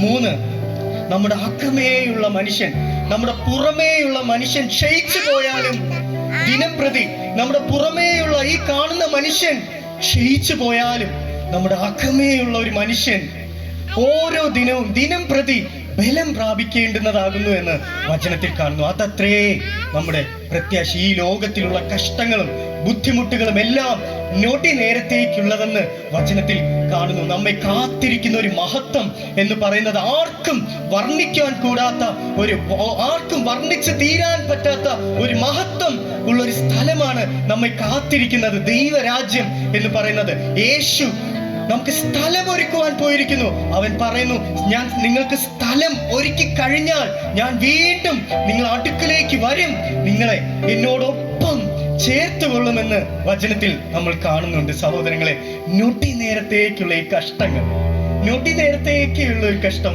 നമുക്ക് വരാൻ പോകുന്ന മഹത്വം എത്രയോ വലുത്. പാട്ടുകാരൻ ഇപ്രകാരം പാടുന്നു, നമുക്ക് എല്ലാവർക്കും അറിയാവുന്നുള്ള ഗാനം, കഷ്ടങ്ങൾ സാരമില്ല, കണ്ണുനീർ സാരമില്ല. നമുക്ക് എല്ലാവർക്കും ആ ഗാനം ഒന്ന്, പഴയ ഗാനം, ഈ പ്രത്യാശ ഗാനം നമുക്കൊന്ന് ചേർന്ന് പാടാവോ? പ്രിയന്റെ വരവിൻ ധ്വനി മുഴങ്ങും പ്രാക്കളെ പോലെ നാം പറന്നുയരും, പ്രാണന്റെ പ്രിയനാ മണവാളനെ പ്രാപിക്കും സ്വർഗീയ മണിയറയിൽ. പ്രിയന്റെ വരവിൻ ധ്വനി മുഴങ്ങും പ്രാക്കളെ പോലെ നാം പറന്നുയരും, പ്രാണന്റെ പ്രിയന മണവാളനെ പ്രാപിക്കും സ്വർഗീയ മണിയറയിൽ. കഷ്ടങ്ങൾ സാരമില്ല, കണ്ണുനീർ സാരമില്ല, കഷ്ടങ്ങൾ സാരമില്ല, കണ്ണുനീർ സാരമില്ല. നിത്യ തേജസ്സിൻ ഘനമോർത്തിടുമ്പോൾ ഞൊടി നേരത്തേക്കുള്ള കഷ്ടങ്ങൾ സാരമില്ല, കണ്ണുനീർ സാരമില്ല,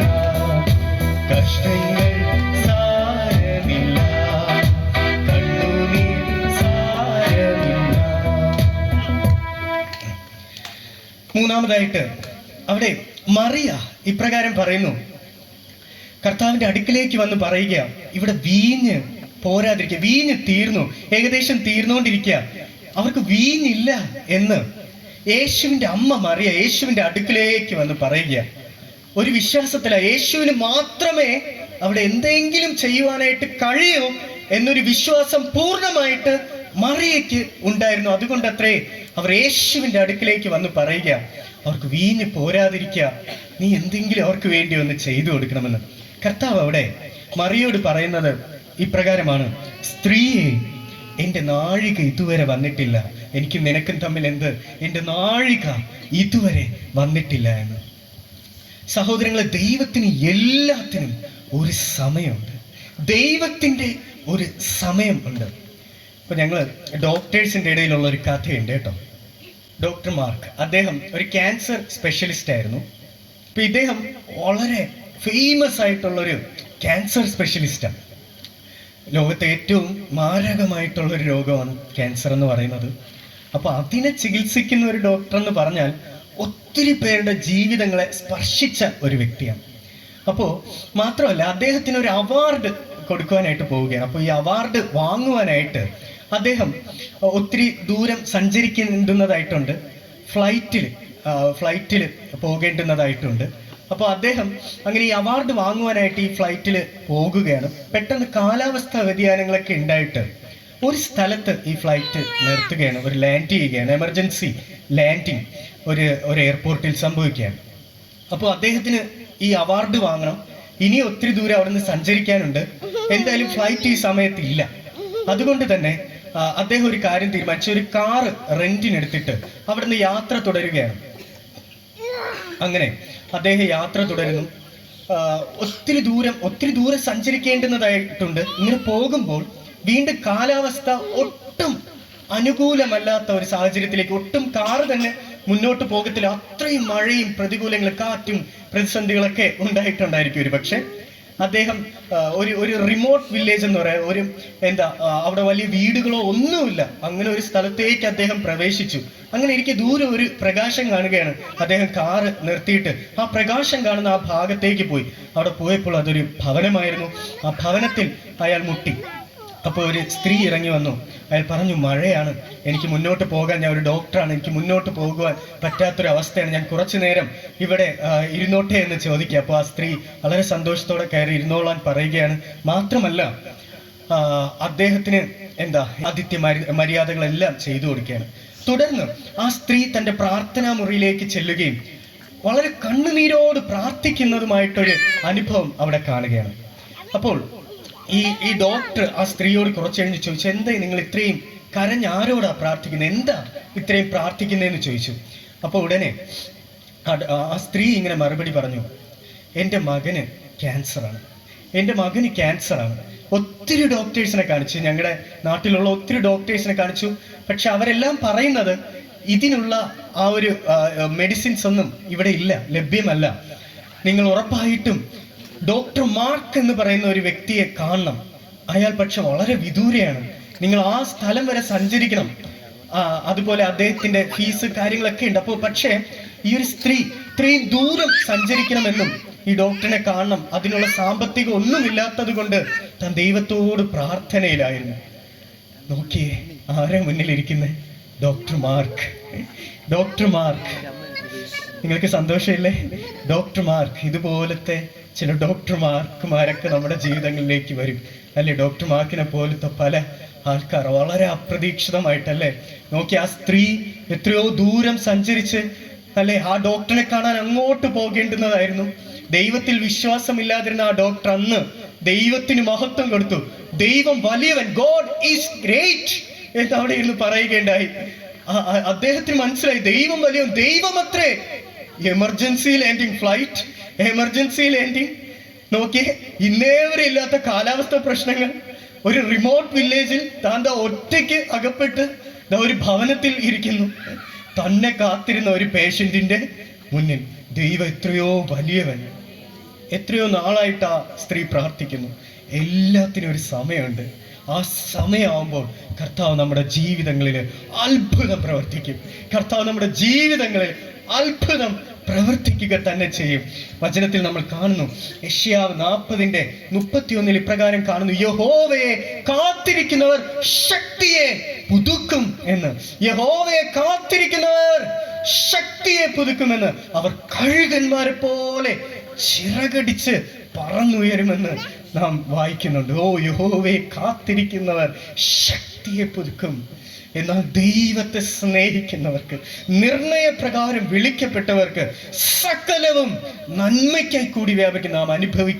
നാം അനുഭവിച്ച വേദനകളെല്ലാം, നാം അനുഭവിച്ച ബുദ്ധിമുട്ടുകളെല്ലാം, ഭാരങ്ങൾ, പ്രയാസങ്ങൾ, കണ്ണുനീർ, കഷ്ടതകളെല്ലാം ഒരു സമയമാകുമ്പോൾ, അനുവദിക്കപ്പെട്ട ആ സമയം കഴിയുമ്പോൾ, തീയാണെങ്കിലോ സിംഹക്കൂടാണെങ്കിലോ നോക്കി കാരാഗ്രഹമാണെങ്കിലോ കർത്താവ് അതിനെടുത്ത് മാറ്റുന്ന ഒരു സമയം വരും. അവനിൽ വിശ്വസിക്കുക, ആശ്രയിക്കുക, പൂർണ്ണമായിട്ട് ആശ്രയിക്കുക. ഏറ്റവും അവസാനമായിട്ട്, നാലാമതായിട്ട് നമ്മുടെ ചിന്ത, നമ്മുടെ മെസ്സേജ് അവസാനിക്കുകയാണ്. ഏറ്റവും അവസാനമായിട്ട് ഇവിടെ നമ്മൾ കാണുന്നുണ്ട് യേശു എങ്ങനെയാണ് ആ ഒരു അത്ഭുതം ചെയ്യുന്നത്. എൻ്റെ പ്രസംഗത്തിൻ്റെ ഏറ്റവും കാതലായിട്ടുള്ള ഭാഗത്തിലേക്ക് വരണം. ഈ ഒരു ഭാഗം വളരെ ശ്രദ്ധയോടെ പഠിക്കുക. യേശു എങ്ങനെയാണ് അവിടെ ഒരു അത്ഭുതം പ്രവർത്തിക്കുന്നത് നോക്കിയേ. വെള്ളം, 6 കൽപാത്രങ്ങളിൽ വെള്ളം നിറയ്ക്കുവാനായിട്ട് പറയുന്നു. ആ വെള്ളത്തെ വാഴ്ത്തുന്നു. അതെന്തായിട്ട് മാറുന്നു? വീഞ്ഞായിട്ട് മാറുന്നു. ആ മാറിയ വീഞ്ഞ് അത് പഴയതിലും, നേരത്തെ കൊടുത്തുകൊണ്ടിരുന്ന വീഞ്ഞിലും വളരെ രുചികരമായിട്ടുള്ളതായി മാറുന്നു. സഹോദരങ്ങളെ, നാം ദൈവത്തിലേക്ക് നമ്മുടെ ജീവിതങ്ങളെ ഏൽപ്പിച്ചു കൊടുക്കുമ്പോൾ, നമ്മുടെ ജീവിതങ്ങളെ കർത്താവില് ഏൽപ്പിച്ചു കൊടുക്കുമ്പോൾ നമ്മുടെ ജീവിതങ്ങളിൽ രൂപാന്തരം സംഭവിക്കും. നമ്മുടെ ജീവിതങ്ങൾ മാറ്റപ്പെടുന്നു. ആ മാറ്റപ്പെട്ട ഒരു പുതിയ ജീവിതം എന്നത് പഴയ ജീവിതം പോലെ അല്ല. ആ പുതുക്കപ്പെട്ട ജീവിതം എന്നത് ഫലഭൂഷ്ടി നിറഞ്ഞൊരു ജീവിതമായിരിക്കും. ഫലങ്ങൾ കായ്ക്കുന്ന ഒരു ജീവിതം ആണ്. നോക്കിയേ, ഈ ലോകത്തുള്ള എല്ലാവരും പാപികളാണ് സഹോദരങ്ങളെ. നമ്മളെല്ലാവരും, ലോകത്തുള്ള എല്ലാവരും ഒരു തരത്തിലല്ലെങ്കിൽ മറ്റൊരു തരത്തിൽ പാപികളാണെന്ന് വചനം പറയുന്നു. റോമർക്ക് എഴുതിയ ലേഖനം 4:10 ഇപ്രകാരം പറയുന്നു, നീതിമാൻ ഒരുത്തൻ പോലുമില്ല, നീതിമാൻ ആരുമില്ല, ഒരുത്തൻ പോലുമില്ല എന്ന്. ദൈവത്തെ അന്വേഷിക്കുന്നവനില്ല എന്ന്. അല്ലെ, നീതിമാൻ എല്ലാവരും പാപികളാണ് ഒരു തരത്തിലല്ലെങ്കിൽ മറ്റൊരു തരത്തിൽ. എന്നാൽ ഈ പാപത്തിന്റെ അന്ത്യം എന്താണ്? പാപത്തിന്റെ ശമ്പളം മരണം എന്ന് വചനത്തിൽ പറയുന്നു. ജീവപുസ്തകത്തിൽ പേരെഴുതി കാണാത്ത ഏവനെയും തീപ്പൊയ്കയിൽ തള്ളിയിടും എന്ന് വചനത്തിൽ നാം കാണുന്നു. വളരെ അത്രയും സീരിയസ് ആയിട്ട് നമ്മൾ പഠിക്കേണ്ടുന്ന ഒരു കാര്യമാണ്. ചില പാപങ്ങളെ പറ്റി ഗലാത്യർക്ക് എഴുതിയ ലേഖനം 5:19, 20, 21 ഇപ്രകാരം പറയുന്നു. ശ്രദ്ധിച്ചേ. ജഡത്തിന്റെ പ്രവൃത്തികളോ ദുർനടപ്പ്, അശുദ്ധി, ദുഷ്കാമം, വിഗ്രഹാരാധന, ആഭിചാരം, പക, പിണക്കം, ജാരശങ്ക, ക്രോധം, ശാഠ്യം, ദ്വന്ദ്വപക്ഷം, ഭിന്നത, അസൂയ, മദ്യപാനം, വെറിക്കൂത്ത് മുതലായവ എന്ന് വെളിവാകുന്നു. ഈ വക പ്രവർത്തിക്കുന്നവർ ദൈവരാജ്യം അവകാശമാക്കുകയില്ല എന്ന് ഞാൻ മുൻകൂട്ടി പറഞ്ഞതുപോലെ ഇപ്പോഴും നിങ്ങളോട് മുൻകൂട്ടി പറയുന്നു. സഹോദരങ്ങളെ, പാപം, നാം ഈ കേട്ടതെല്ലാം പാപം. നമ്മൾ എത്ര പേരാ സ്നേഹിക്കുന്നത്? കർത്താവ് പറയുന്നു, എനിക്കുള്ളതിനെ സ്നേഹിക്കാനല്ല, എനിക്കുള്ളതിനെ സ്നേഹിക്കാൻ എളുപ്പമാണ്, എനിക്ക് എൻ്റെ ജ്യേഷ്ഠനെ സ്നേഹിക്കുവാൻ എളുപ്പമാണ്. പക്ഷെ എന്നെ ജീവിതത്തിൽ ദ്രോഹിച്ച ഒരാളിനെ സ്നേഹിക്കുവാൻ എനിക്ക് കഴിയുമോ? വചനം പറയുന്നു, നിന്റെ ശത്രുക്കളെ സ്നേഹിക്കണമെന്ന്. എന്നെ ദ്രോഹിച്ച ഒരാളിനോട് ഹൃദയം കൊണ്ട് ക്ഷമിക്കുവാൻ എനിക്ക് കഴിയുമോ?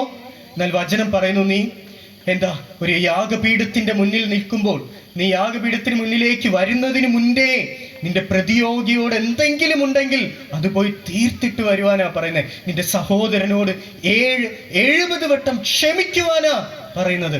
നമുക്ക് ആർക്കെങ്കിലും അങ്ങനെ സ്നേഹിക്കുവാനോ ക്ഷമിക്കുവാനോ കഴിയുമോ? സഹോദരങ്ങൾ, ഒരു തരത്തിൽ അല്ലെങ്കിൽ മറ്റൊരു തരത്തിൽ നമ്മളെല്ലാവരും പാപികളത്രേ.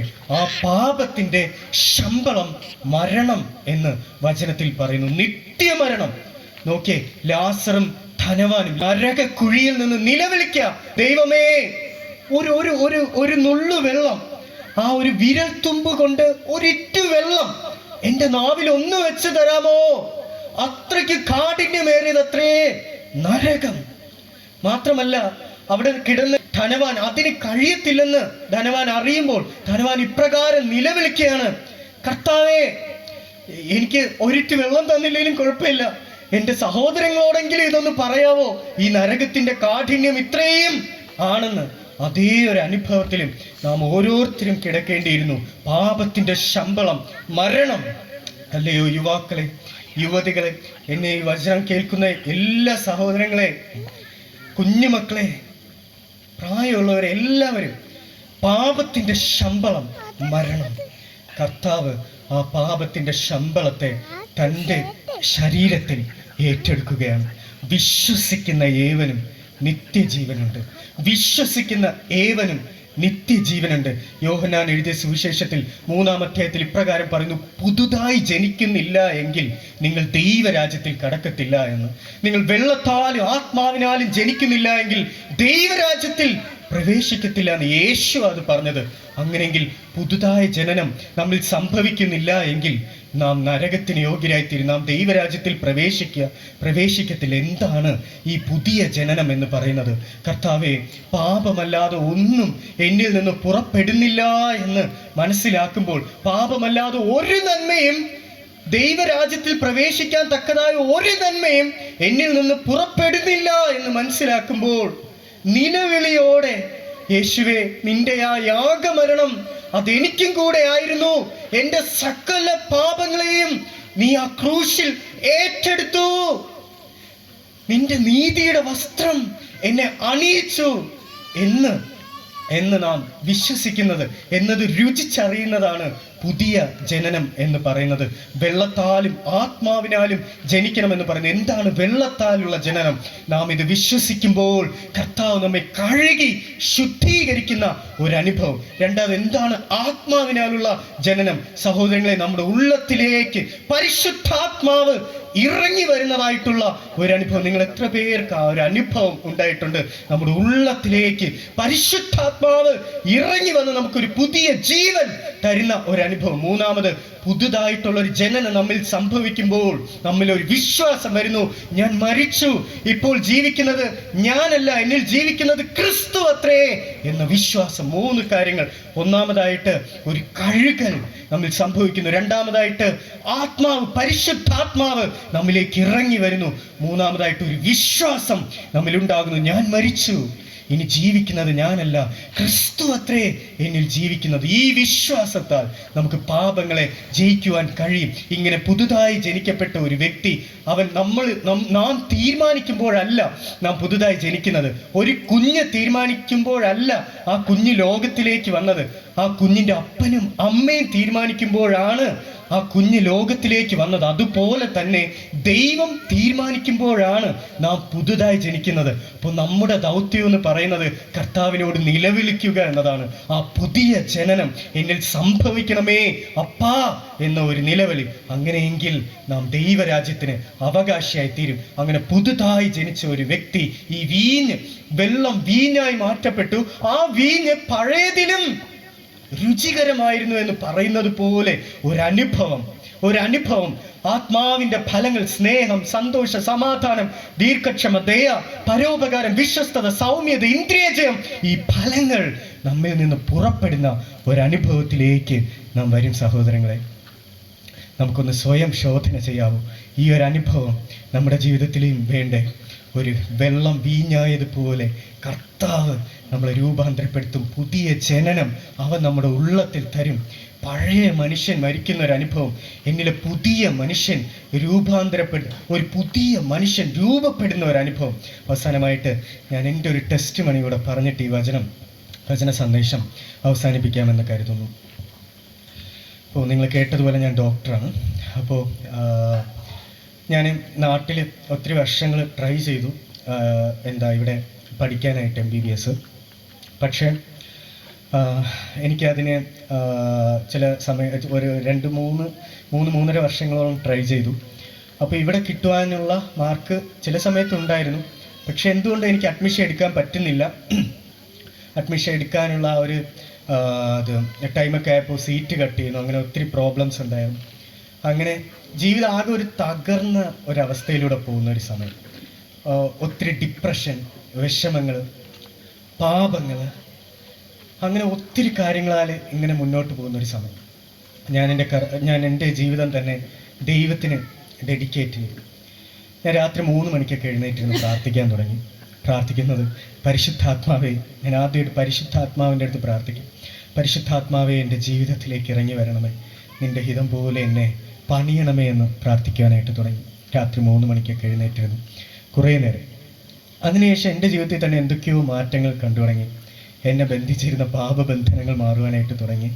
അതേപോലെ തന്നെ തജിക്കിസ്ഥാൻ എന്നൊരു സ്ഥലത്തേക്ക് പോകുവാനും MBBS വിദ്യാഭ്യാസം എല്ലാം അത് പൂർത്തിയാക്കുവാനായിട്ടുള്ള ഒരു വലിയ കൃപ ദൈവം നൽകി. അപ്പോൾ അവിടെ പഠിക്കുന്ന സമയം ഒത്തിരി അത്ഭുതങ്ങൾ ഞാൻ കണ്ടു. ദൈവത്തിൻ്റെ ഒത്തിരി അത്ഭുതങ്ങൾ. എൻ്റെ ജീവിതം മുഴുവൻ ദൈവത്തിൻ്റെ ഒരു അത്ഭുതമായിരുന്നു. അതിലേറ്റവും ഒരു അത്ഭുതം ഇവിടെ പറയുന്നു ഞാൻ. അതായത് ഞാൻ തജിക്കിസ്ഥാനിലേക്ക് പോകുന്നതിന് മുന്നേ എനിക്ക് പെട്ടെന്ന് തോന്നി പോകണ്ടെന്ന്. അങ്ങനെ പോകണ്ടെന്ന് തോന്നിയപ്പോൾ ഒരു ചെറിയ വിഷമം വന്നപ്പോൾ പോകണ്ടെന്ന് തോന്നി. പക്ഷേ ഇനി അത് നടക്കത്തില്ല എന്നായി. എങ്കിലും ഞാൻ പെട്ടെന്ന് കണ്ണുനീരോടെ വചനം ഒന്ന് തുറന്നു. വചനം തുറക്കുമ്പോൾ ഞാൻ കണ്ടത് പെട്ടെന്ന് ഉൽപ്പത്തിയിലുള്ള ഒരു ഭാഗമായി. അപ്പോൾ എനിക്ക് 10ാം ക്ലാസ്സൊക്കെ ആയ ഒരു സമയത്തിൽ ഞാൻ 4 പ്രാവശ്യം ബൈബിള് വായിച്ച് കംപ്ലീറ്റ് ചെയ്തിട്ടുണ്ട്. 10ാം ക്ലാസ്സൊക്കെ ആവുന്ന സമയം. അതിനുശേഷം ഇന്നുവരെ കംപ്ലീറ്റ് ചെയ്തിട്ടില്ല. ചിലപ്പോൾ അഹങ്കാരം കൊണ്ടായിരിക്കും. അപ്പോൾ എന്തായാലും എനിക്കറിയാം എവിടെ നിന്ന് തുറന്നാൽ എന്ത് വാക്യം കിട്ടും. നമുക്കൊക്കെ അറിയാമായിരിക്കുമല്ലോ ഒരുവിധം. അപ്പോൾ സങ്കീർത്തനം തുറന്നാൽ നമുക്ക് ആശ്വസിപ്പിക്കുന്ന വചനങ്ങൾ കിട്ടും. പഴയ നിയമം തുറന്നു കഴിഞ്ഞാൽ ചിലപ്പോൾ യുദ്ധവും ഒക്കെ ആയിരിക്കും. അതുകൊണ്ട് പക്ഷെ പുതിയ നിയമം തുറന്നാലും നമുക്കറിയാം എന്താ, നമുക്ക് അവിടെ നിന്ന് നമ്മൾ ആശ്വസിപ്പിക്കുന്ന വചനങ്ങൾ കിട്ടും. പക്ഷേ എങ്ങനെയാണെന്ന് അറിഞ്ഞൂടെ, തുറന്നത് പഴയ നിയമമായിപ്പോയി. പക്ഷേ അവിടെ നിന്നല്ല, അതും തുറന്നത് ഉൽപ്പത്തിയായിപ്പോയി. അയ്യോ, അവിടെ നിന്നൊക്കെ എന്ത് കിട്ടാനാ? എൻ്റെ കണ്ണുനീര് എന്നെ ഇങ്ങനെ ആ ഒരു വചനത്തിലേക്ക് വീഴെ. എന്നിട്ട് ഞാനൊന്ന് കണ്ണു തുറന്ന് നോക്കിയപ്പോൾ എനിക്ക് കാണാൻ കഴിഞ്ഞ വചനം ഇതായിരുന്നു: ഞാൻ നിന്റെ കൂടെയുണ്ട്, നീ പോകുന്ന രാജ്യത്ത് നിന്ന് ഞാൻ നിന്നെ സൂക്ഷിച്ച് മടക്കി വരുത്തും. എൻ്റെ പൊന്നോ, ഞാൻ അവിടെ അങ്ങ് മുട്ടുകുത്തി. ആ വചനം എന്ന് പറയുന്നത് ഉൽപ്പത്തി 28-ാം അധ്യായം 15-ാമത്തെ വചനമാണ് കേട്ടോ. ഇതാ, ഞാൻ നിന്നോട് കൂടെയുണ്ട്, നീ പോകുന്നിടത്തൊക്കെയും നിന്നെ കാത്ത് ഈ രാജ്യത്തേക്ക് നിന്നെ മടക്കി വരുത്തും. ഞാൻ നിന്നെ കൈവിടാതെ നിന്നോട് അരുളി ചെയ്തത് നിവർത്തിക്കും. അയ്യോ, ഞാനങ്ങ് ഇവിടെ നിങ്ങനൊരു വചനം, അതും ഞാൻ എന്താ ഒരു രാജ്യത്തേക്ക് പോകാൻ നിൽക്കുക. അപ്പോൾ ദൈവത്തിൻ്റെ ഇടപെടലല്ലേ. ഞാൻ മുട്ടുകുത്തിപ്പോയി. അടുത്ത് അവിടെ പോയി കാല് കുത്തിയപ്പോൾ തന്നെ മനസ്സിലായി, ഇവരെ പോലുള്ള ഒത്തിരി നല്ല സുഹൃത്തുക്കളെ, ഡോക്ടർ സുഹൃത്തുക്കളെ, ദൈവത്തിന് വേണ്ടി എരിവോടെ നിൽക്കുന്ന സുഹൃത്തുക്കളെ, കിരണിനെ പോലുള്ളവരെയൊക്കെ എനിക്ക് ലഭിച്ചു. ഒത്തിരി സന്തോഷം. അതിനുശേഷം ഏറ്റവും അവസാനം നടന്നൊരു അത്ഭുതം, കുറേ എൻ്റെ ഇടയ്ക്ക് അത്ഭുതങ്ങളൊക്കെ നടന്നു. ഏറ്റവും അവസാനം നടന്നൊരു അത്ഭുതം, ഞാൻ ഇവിടെ വരുമ്പോൾ, നമ്മൾ വിദേശത്ത് നിന്ന് MBBS പൂർത്തിയാക്കി നാട്ടിൽ വരുമ്പോൾ ഇവിടെ ഒരു എക്സാം ഉണ്ട്. ഈ എക്സാം പാസ്സായാൽ മാത്രമേ നാട്ടിൽ ഡോക്ടർ എന്ന് നമുക്ക് പറയാനായിട്ട് പറ്റത്തുള്ളൂ. അല്ലെങ്കിൽ നമ്മൾ വെറും +2 തന്നെയാണ്. അപ്പോൾ ഈ എക്സാം ഇച്ചിരി ടഫാണ്. വളരെ 25% ആൾക്കാരും 30% കുട്ടികളൊക്കെ പാസ്സാവാറുണ്ട്. അപ്പോൾ എന്നെ സംബന്ധിച്ചിടത്തോളം ഞാൻ ഒത്തിരി ഇവിടെ പഠിച്ചിട്ട് കിട്ടാത്ത ഒരാളാണ്. അപ്പോൾ എങ്ങനെയാണ് ഞാൻ ഈ എക്സാം ക്രാക്ക് ചെയ്യുന്നത്? എനിക്ക് വളരെ ബുദ്ധിമുട്ടായിരുന്നു. അപ്പോൾ ഞാനിങ്ങനെ പഠിക്കുവാനായിട്ട് ആരംഭിച്ചു. അങ്ങനെ ഇരിക്കെ ഞാനൊരു സ്വപ്നം കാണാൻ, എനിക്കൊരു പാസ് മാർക്ക് എനിക്ക് കിട്ടുന്നതായിട്ട്, ഞാൻ പാസ്സാവുന്ന ഒരു മാർക്ക് എനിക്ക് കിട്ടുന്നതായിട്ട്. അപ്പോൾ ഇങ്ങനെ മാർക്കൊക്കെ കണ്ടുകൊണ്ട് ഞാൻ എഴുതി വെച്ചു. ആ മാർക്ക് പാസ് മാർക്കാണ്, നമുക്കിത് പാസ്സായാൽ മാത്രം മതി, ടോപ്പ് മാർക്കൊന്നും വാങ്ങണമെന്നില്ല. അപ്പോൾ ഞാൻ കരുതി, കർത്താവ് എന്താ എനിക്കിങ്ങനെ പാസ് മാർക്കൊക്കെ കിട്ടുന്നത്, ഞാൻ ഭയങ്കര ടോപ്പ് മാർക്കിൽ കിട്ടേണ്ടതാണല്ലോ, അമ്മാതിരി പഠിത്തമാണല്ലോ പഠിക്കുന്നത്. അങ്ങനെ ചിന്തിച്ചത് മാത്രമേ ഓർമ്മയുള്ളൂ. പിറ്റേന്ന് മുതൽ ഒന്നും പഠിക്കാൻ പറ്റുന്നില്ല. അങ്ങനെ പോവുകയാണ്. അവസാനം നിലവിളിച്ച കർത്താവെ ആ പാസ് മാർക്കെങ്കിലും തരണമെന്ന്. അപ്പോൾ ഞാൻ എൻ്റെ ആവശ്യങ്ങൾ ശരിക്കും പറഞ്ഞാൽ കർത്താവിനോട് ഇങ്ങനെ എനിക്ക് അത് വേണം ഇത് വേണം എന്നൊന്നും പറയാറില്ല. എൻ്റെ വിശ്വാസം ഇതാണ്, എൻ്റെ അപ്പനാണ് എൻ്റെ ദൈവം. അപ്പോൾ എൻ്റെ അപ്പൻ ഇത് നിങ്ങളുടെ മധ്യത്തിലുണ്ട്. അപ്പോൾ അദ്ദേഹത്തോട് ഞാൻ എന്ത് പറഞ്ഞാലും അദ്ദേഹം അതെനിക്ക് മേടിച്ചു തരും അല്ലേ. ഇപ്പോൾ എനിക്കൊരു ബിരിയാണി വേണമെന്ന് പറഞ്ഞാൽ എൻ്റെ പപ്പ എനിക്ക് ബിരിയാണി മേടിച്ചു തരും. അപ്പോൾ കാശില്ലെങ്കിലും മേടിച്ചു തരും അല്ലേ. അപ്പോൾ ഞാൻ ദിവസവും ഇങ്ങനെ രാവിലെ എനിക്ക് ബിരിയാണി, ഉച്ചയ്ക്ക് എനിക്ക് ബിരിയാണി, രാത്രി എനിക്ക് ബിരിയാണി, പിറ്റേന്ന് രാവിലെ എനിക്ക് ബിരിയാണി എന്ന് ഞാൻ പറയുമോ? എനിക്ക് എന്തോ പ്രശ്നമുണ്ടല്ലേ. അപ്പം അങ്ങനെ പറയേണ്ട ആവശ്യമില്ല. ദൈവം നമ്മുടെ അപ്പനാണ്. ദൈവം നമ്മുടെ അപ്പനാണ്. അപ്പം ഞാനും ഒറ്റ തവണ എന്തെങ്കിലും കാര്യം ഉണ്ടെങ്കിൽ അത് പറയത്തു, പിന്നെ അത് ചോദിക്കത്തില്ല. എനിക്കറിയാം എൻ്റെ സമയത്തിന് അപ്പനത് തരുമെന്ന്. കാരണം ഈ കുഞ്ഞു മക്കളുടെ ആരെങ്കിലും ബ്ലേഡ് എടുത്തു കൊടുക്കുമോ? ഇല്ല. എന്തുകൊണ്ടാണ് കൊടുക്കാത്ത? ബ്ലേഡ് അവൻ കൈയൊക്കെ മുറിക്കും അല്ലേ. പക്ഷെ ഒരു സമയമാകുമ്പോൾ അവൻ ബ്ലേഡ് അത് എടുത്തില്ലെങ്കിൽ പ്രശ്നമാണ്. നമ്മൾ ചിന്തിക്കും എന്തോ വളർച്ച പ്രശ്നമുണ്ടെന്ന് അല്ലേ. അതുപോലെ ഒരു സമയമുണ്ട്, ആ സമയത്തിന് നമുക്ക് ലഭിക്കേണ്ടത് ലഭിക്കും. ഓക്കെ. അപ്പോൾ ഇതുപോലെ അങ്ങനെ അവസാനത്തെ ദിവസം എനിക്ക് ഭയങ്കര ഒറ്റപ്പെടലൊക്കെ ശരിക്കും പറഞ്ഞാൽ അനുഭവിക്കുകയാണ്. പഠിക്കാനായിട്ടും പറ്റുന്നില്ല. അപ്പോൾ ഞാനൊന്നും പഠിച്ചില്ല. ഞാനന്ന് കർത്താവിൻ്റെ അടുക്കലായിരുന്നു. എന്നിട്ട് ഇങ്ങനെ പ്രാർത്ഥിച്ചു, കർത്താവ് എനിക്ക് എക്സാം പാസ്സാവണ്ട, എനിക്ക് എങ്ങനെയും ഈ ഒരു സമയം അതിജീവിക്കാനുള്ള ശക്തി തരണമെന്ന്. അപ്പോൾ ഞാനിത് വേണമെന്ന് ഇങ്ങനെ കണ്ടിന്യൂസ് ആയിട്ട് പ്രാർത്ഥിച്ചു. അങ്ങനെ പ്രാർത്ഥിക്കാത്ത ഒരാളാണ്. എന്നാൽ ഞാൻ എന്തുകൊണ്ടോ അതിനുവേണ്ടി അങ്ങനെ എൻ്റെ കഷ്ടപ്പാടുകൾ കൊണ്ടായിരിക്കാം പ്രാർത്ഥിച്ചു. പക്ഷേ ആ അവസാനത്തെ ദിവസം ഞാൻ പറഞ്ഞു, എനിക്ക് ഈ എക്സാം ഒന്നും വേണ്ട, എനിക്ക് എങ്ങനെയും ഈ സമയത്തൊന്ന് ജീവിക്കുന്നതാണല്ലോ വലുത്, എനിക്ക് ഈ സമയം എങ്ങനെയും അതിജീവിക്കാം. അങ്ങനെ തലേന്ന് മുഴുവൻ പ്രാർത്ഥനയായിരുന്നു. പിറ്റേ ദിവസം എക്സാം കഴിഞ്ഞു. എക്സാം പതിവിലേറെ ടഫായിരുന്നു, പ്രയാസമായിരുന്നു. അങ്ങനെ റിസൾട്ടിൻ്റെ സമയമായി. റിസൾട്ട് വന്നപ്പോൾ ഞാൻ പാസ്, എൻ്റെ സുഹൃത്തും നമ്മളെല്ലാവരും പാസ്, നമ്മുടെ കൂടെ ഉണ്ടായിരുന്ന ഏകദേശം എല്ലാവരും പാസ്. എല്ലാവർക്കും ഭയങ്കര സന്തോഷം. എനിക്ക് പാസ്സായതിൽ എനിക്ക് അത്ഭുതമില്ല. പക്ഷേ ഞാൻ പാസ്സായപ്പോൾ എനിക്ക് ലഭിച്ച മാർക്കെന്ന് പറയുന്നത് ഞാൻ അന്ന് കണ്ട മാർക്ക്. ആ സ്വപ്നത്തിൽ ഞാൻ തുടക്കത്തിൽ പറഞ്ഞു, എനിക്ക് അമാനുഷിക ശക്തി ഒന്നുമില്ല.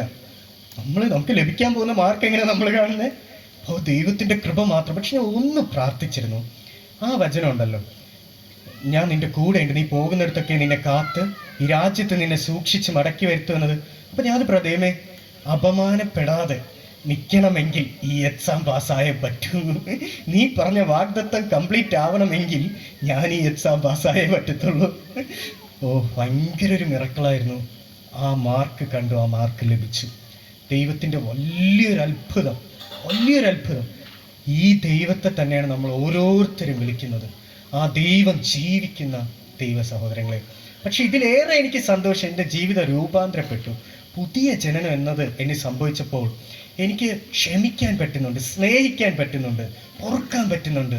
ആത്മാവിൻ്റെ ഫലങ്ങൾ എന്നിൽ നിന്ന് പുറപ്പെടുന്നത് അനുഭവിക്കുവാൻ സാധിക്കുന്നുണ്ട്. ഇങ്ങനെയുള്ളൊരു അനുഭവം. അപ്പോൾ ഈ ഒരു അനുഭവത്തിലേക്ക് ഞാൻ ഇന്നൊരു ആഹ്വാനമാണ് തരുന്നത്. ഈ ഒരു മീറ്റിംഗ് കൊണ്ട് എന്തായിരുന്നു ഒരു ഫലം? ഇങ്ങനൊരു മീറ്റിങ്ങിന് നമ്മളെല്ലാവരും ഇന്ന് ഒരുമിച്ച് കൂടി, യുവാക്കൾ അല്ലെ, യുവജനങ്ങൾ, പ്രത്യേകിച്ച് ഏറ്റവും ഇമ്പോർട്ടൻ്റ് അവരെ യുവജനങ്ങളും പല പ്രായത്തിലുള്ള എല്ലാവരും സഹോദരങ്ങൾ, ഈ ഒരു മീറ്റിംഗ് കൊണ്ട് നമുക്ക് ഇന്ന് ചെയ്യാൻ പറ്റുന്ന ഒറ്റ കാര്യമാണ്, ഒരു പടി കൂടെ ഞാൻ ദൈവത്തെ സ്നേഹിച്ചു എന്ന് ഉറപ്പിക്കണം. ഒരു പടി കൂടെ ഇന്നു മുതൽ ഞാൻ ദൈവത്തെ സ്നേഹിക്കും എന്ന് ഉറപ്പിക്കണം. കർത്താവിനെ എൻ്റെ ഇഷ്ടത്തിലേക്ക് പിടിച്ച് വലിക്കുന്നതല്ല. ഹാനോക്കിനെ പോലെ, ദാവീദിനെ പോലെ, അല്ലെ, നോഹയെ പോലെ, അബ്രഹാമിനെ പോലെ അവൻ്റെ ഇഷ്ടത്തിലേക്ക് നടന്നു നീങ്ങുന്നവരായിട്ട് മാറുവാനുള്ള വലിയൊരു ആഹ്വാനം. അതുപോലെ തന്നെ പരിശുദ്ധാത്മാവിൽ നിറഞ്ഞ് നടക്കുവാനുള്ള ഒരു ആഹ്വാനം. എഴുന്നേക്കാൻ നമുക്ക് പ്രാർത്ഥിക്കാം. അപ്പം ഇതൊരു വിളിയാണ്, ഈ ഒരു സമയം. എപ്പോഴും ചിലപ്പോൾ ഈ ഒരു വിളി കിട്ടിയെന്ന് വരത്തില്ല. കർത്താവിൻ്റെ വരവ് അടുക്കുന്നു. ലോക സംഭവങ്ങൾ അതിലേക്ക് വിരൽ ചൂണ്ടുന്നു. കർത്താവ് ഇന്ന് രാത്രി വന്നാലും നാം അവനോട് ചേർക്കപ്പെടും എന്ന വിശ്വാസം എത്ര പേർക്കുണ്ട്? ആ 10 കന്യകമാരെ പോലെ എത്ര പേർ ഒരുക്കപ്പെട്ടിട്ടുണ്ട്? ഈ ഒരു ദിവസം, ഈ ഒരു സമയം ഒരുക്കപ്പെടുന്നതിൻ്റെ ഒരു വിളിയാണ്. അങ്ങനെ ഒരുക്കപ്പെടുന്ന ഒരു അനുഭവത്തിലേക്ക് മാറാമോ? പാപത്തിന്റെ ബന്ധനങ്ങളിൽ ആരെങ്കിലും ആയിരിക്കുന്നെങ്കിൽ ഈ ഒരു സമയം കർത്താവിനോട് അത് ഏറ്റുപറഞ്ഞ് ഉപേക്ഷിക്കാം. ഒന്ന് നിലവിളിക്കാം, കർത്താവേ, ആ പുതിയ ജനനം എന്നത് അപ്പ എൻ്റെ ജീവിതത്തിലും ഒന്ന് സംഭവിക്കണമേ എന്ന്. നീ എനിക്ക് വേണ്ടിയാണപ്പാ മരിച്ചത്, ക്രൂശിൽ എനിക്ക് വേണ്ടിയാണപ്പാ രക്തം ചൊരിഞ്ഞത്, എനിക്ക് വേണ്ടിയാണപ്പാ ഉയർത്തെഴുന്നേറ്റ് ജീവിക്കുന്നത് എന്ന് ഞാൻ വിശ്വസിക്കുന്നുവെന്ന് ഏറ്റു പറയാവോ? ആ കഴുകൽ എനിക്ക് നൽകണമേ എന്ന് പ്രാർത്ഥിക്കാവോ? പരിശുദ്ധാത്മാവേ, നീ എൻ്റെ ഉള്ളത്തിലേക്ക് ഇറങ്ങി വരണമേ എന്ന് പ്രാർത്ഥിക്കാവോ? ഞാൻ മരിച്ചു, ഇനി ജീവിക്കുന്നത് ക്രിസ്തു അത്രേ, എന്നിൽ ജീവിക്കുന്നു എന്നൊരു വിശ്വാസം എന്നിൽ വരുവാനുമായിട്ട് നമുക്ക് പ്രാർത്ഥിക്കാവോ? ഓരോ പ്രലോഭനങ്ങൾ ഉണ്ടാകുന്ന സമയം, പാപം ചെയ്യുവാനായിട്ട് നമ്മൾ മുന്നിൽ നിൽക്കുന്ന ഒരു സമയം, ഒരാളോട് നമ്മൾ ദേഷ്യത്തോടെ സംസാരിക്കേണ്ടുന്ന സമയം, ആ സമയത്ത് നമ്മിൽ ക്രിസ്തുവിനെ കാണുവാൻ, ഞാൻ മരിച്ചു, എന്റെ പഴയ മനുഷ്യൻ മരിച്ചു, ഇനി ജീവിക്കുന്നത് ഞാനല്ല, ക്രിസ്തു അത്രേ എന്നിൽ ജീവിക്കുന്നു എന്നൊരു അനുഭവം നമ്മിലേക്ക് വരണമെങ്കിൽ നാം പുതുതായി ജനിക്കണം. അത് കർത്താവിന്റെ സമയത്താണ് സംഭവിക്കുന്നത്. അതിനു വേണ്ടി പ്രാർത്ഥിക്കുക. ആ ഒരു അനുഭവം എന്നിൽ നൽകണമേ എന്ന്. യേശു നമ്മെ എല്ലാവരെയും വിളിക്കുകയാണ്. യേശു വിളിക്കുന്നു, യേശു വിളിക്കുന്നു, യേശു വിളിക്കുന്നു, യേശു വിളിക്കുന്നു. സ്നേഹമുടെ തൻ കരങ്ങൾ നീട്ടി യേശു വിളിക്കുന്നു. സ്നേഹമുടെ തൻ കരങ്ങൾ നീട്ടി യേശു വിളിക്കുന്നു. ആകുലവേളകളിൽ ആശ്വാസം നൽകിയിടും ആകുലവേളകളിൽ ആശ്വാസം നൽകിയിടും എന്നറിഞ്ഞു നീ യേശുവെ നോക്കിയ എണ്ണാമില്ല നന്മ നൽകിയിടും എന്നറിഞ്ഞു നീ യേശുവെ നോക്കിയ എണ്ണാമില്ല നന്മ നൽകിയിടും യേശു വിളിക്കുന്നു, യേശു വിളിക്കുന്നു, യേശു വിളിക്കുന്നു, യേശു വിളിക്കുന്നു. സ്നേഹമുടെ തൻ കരങ്ങൾ നീട്ടി യേശു വിളിക്കുന്നു, യേശു വിളിക്കുന്നു. നമുക്ക് തന്നെ വിനയപ്പെടുത്തിക്കൊണ്ട് ശോധന ചെയ്തുകൊണ്ട് ദൈവത്തിൻ്റെ കണ്ണിൽ സമർപ്പിച്ചുകൊണ്ട് പ്രാർത്ഥിക്കാം.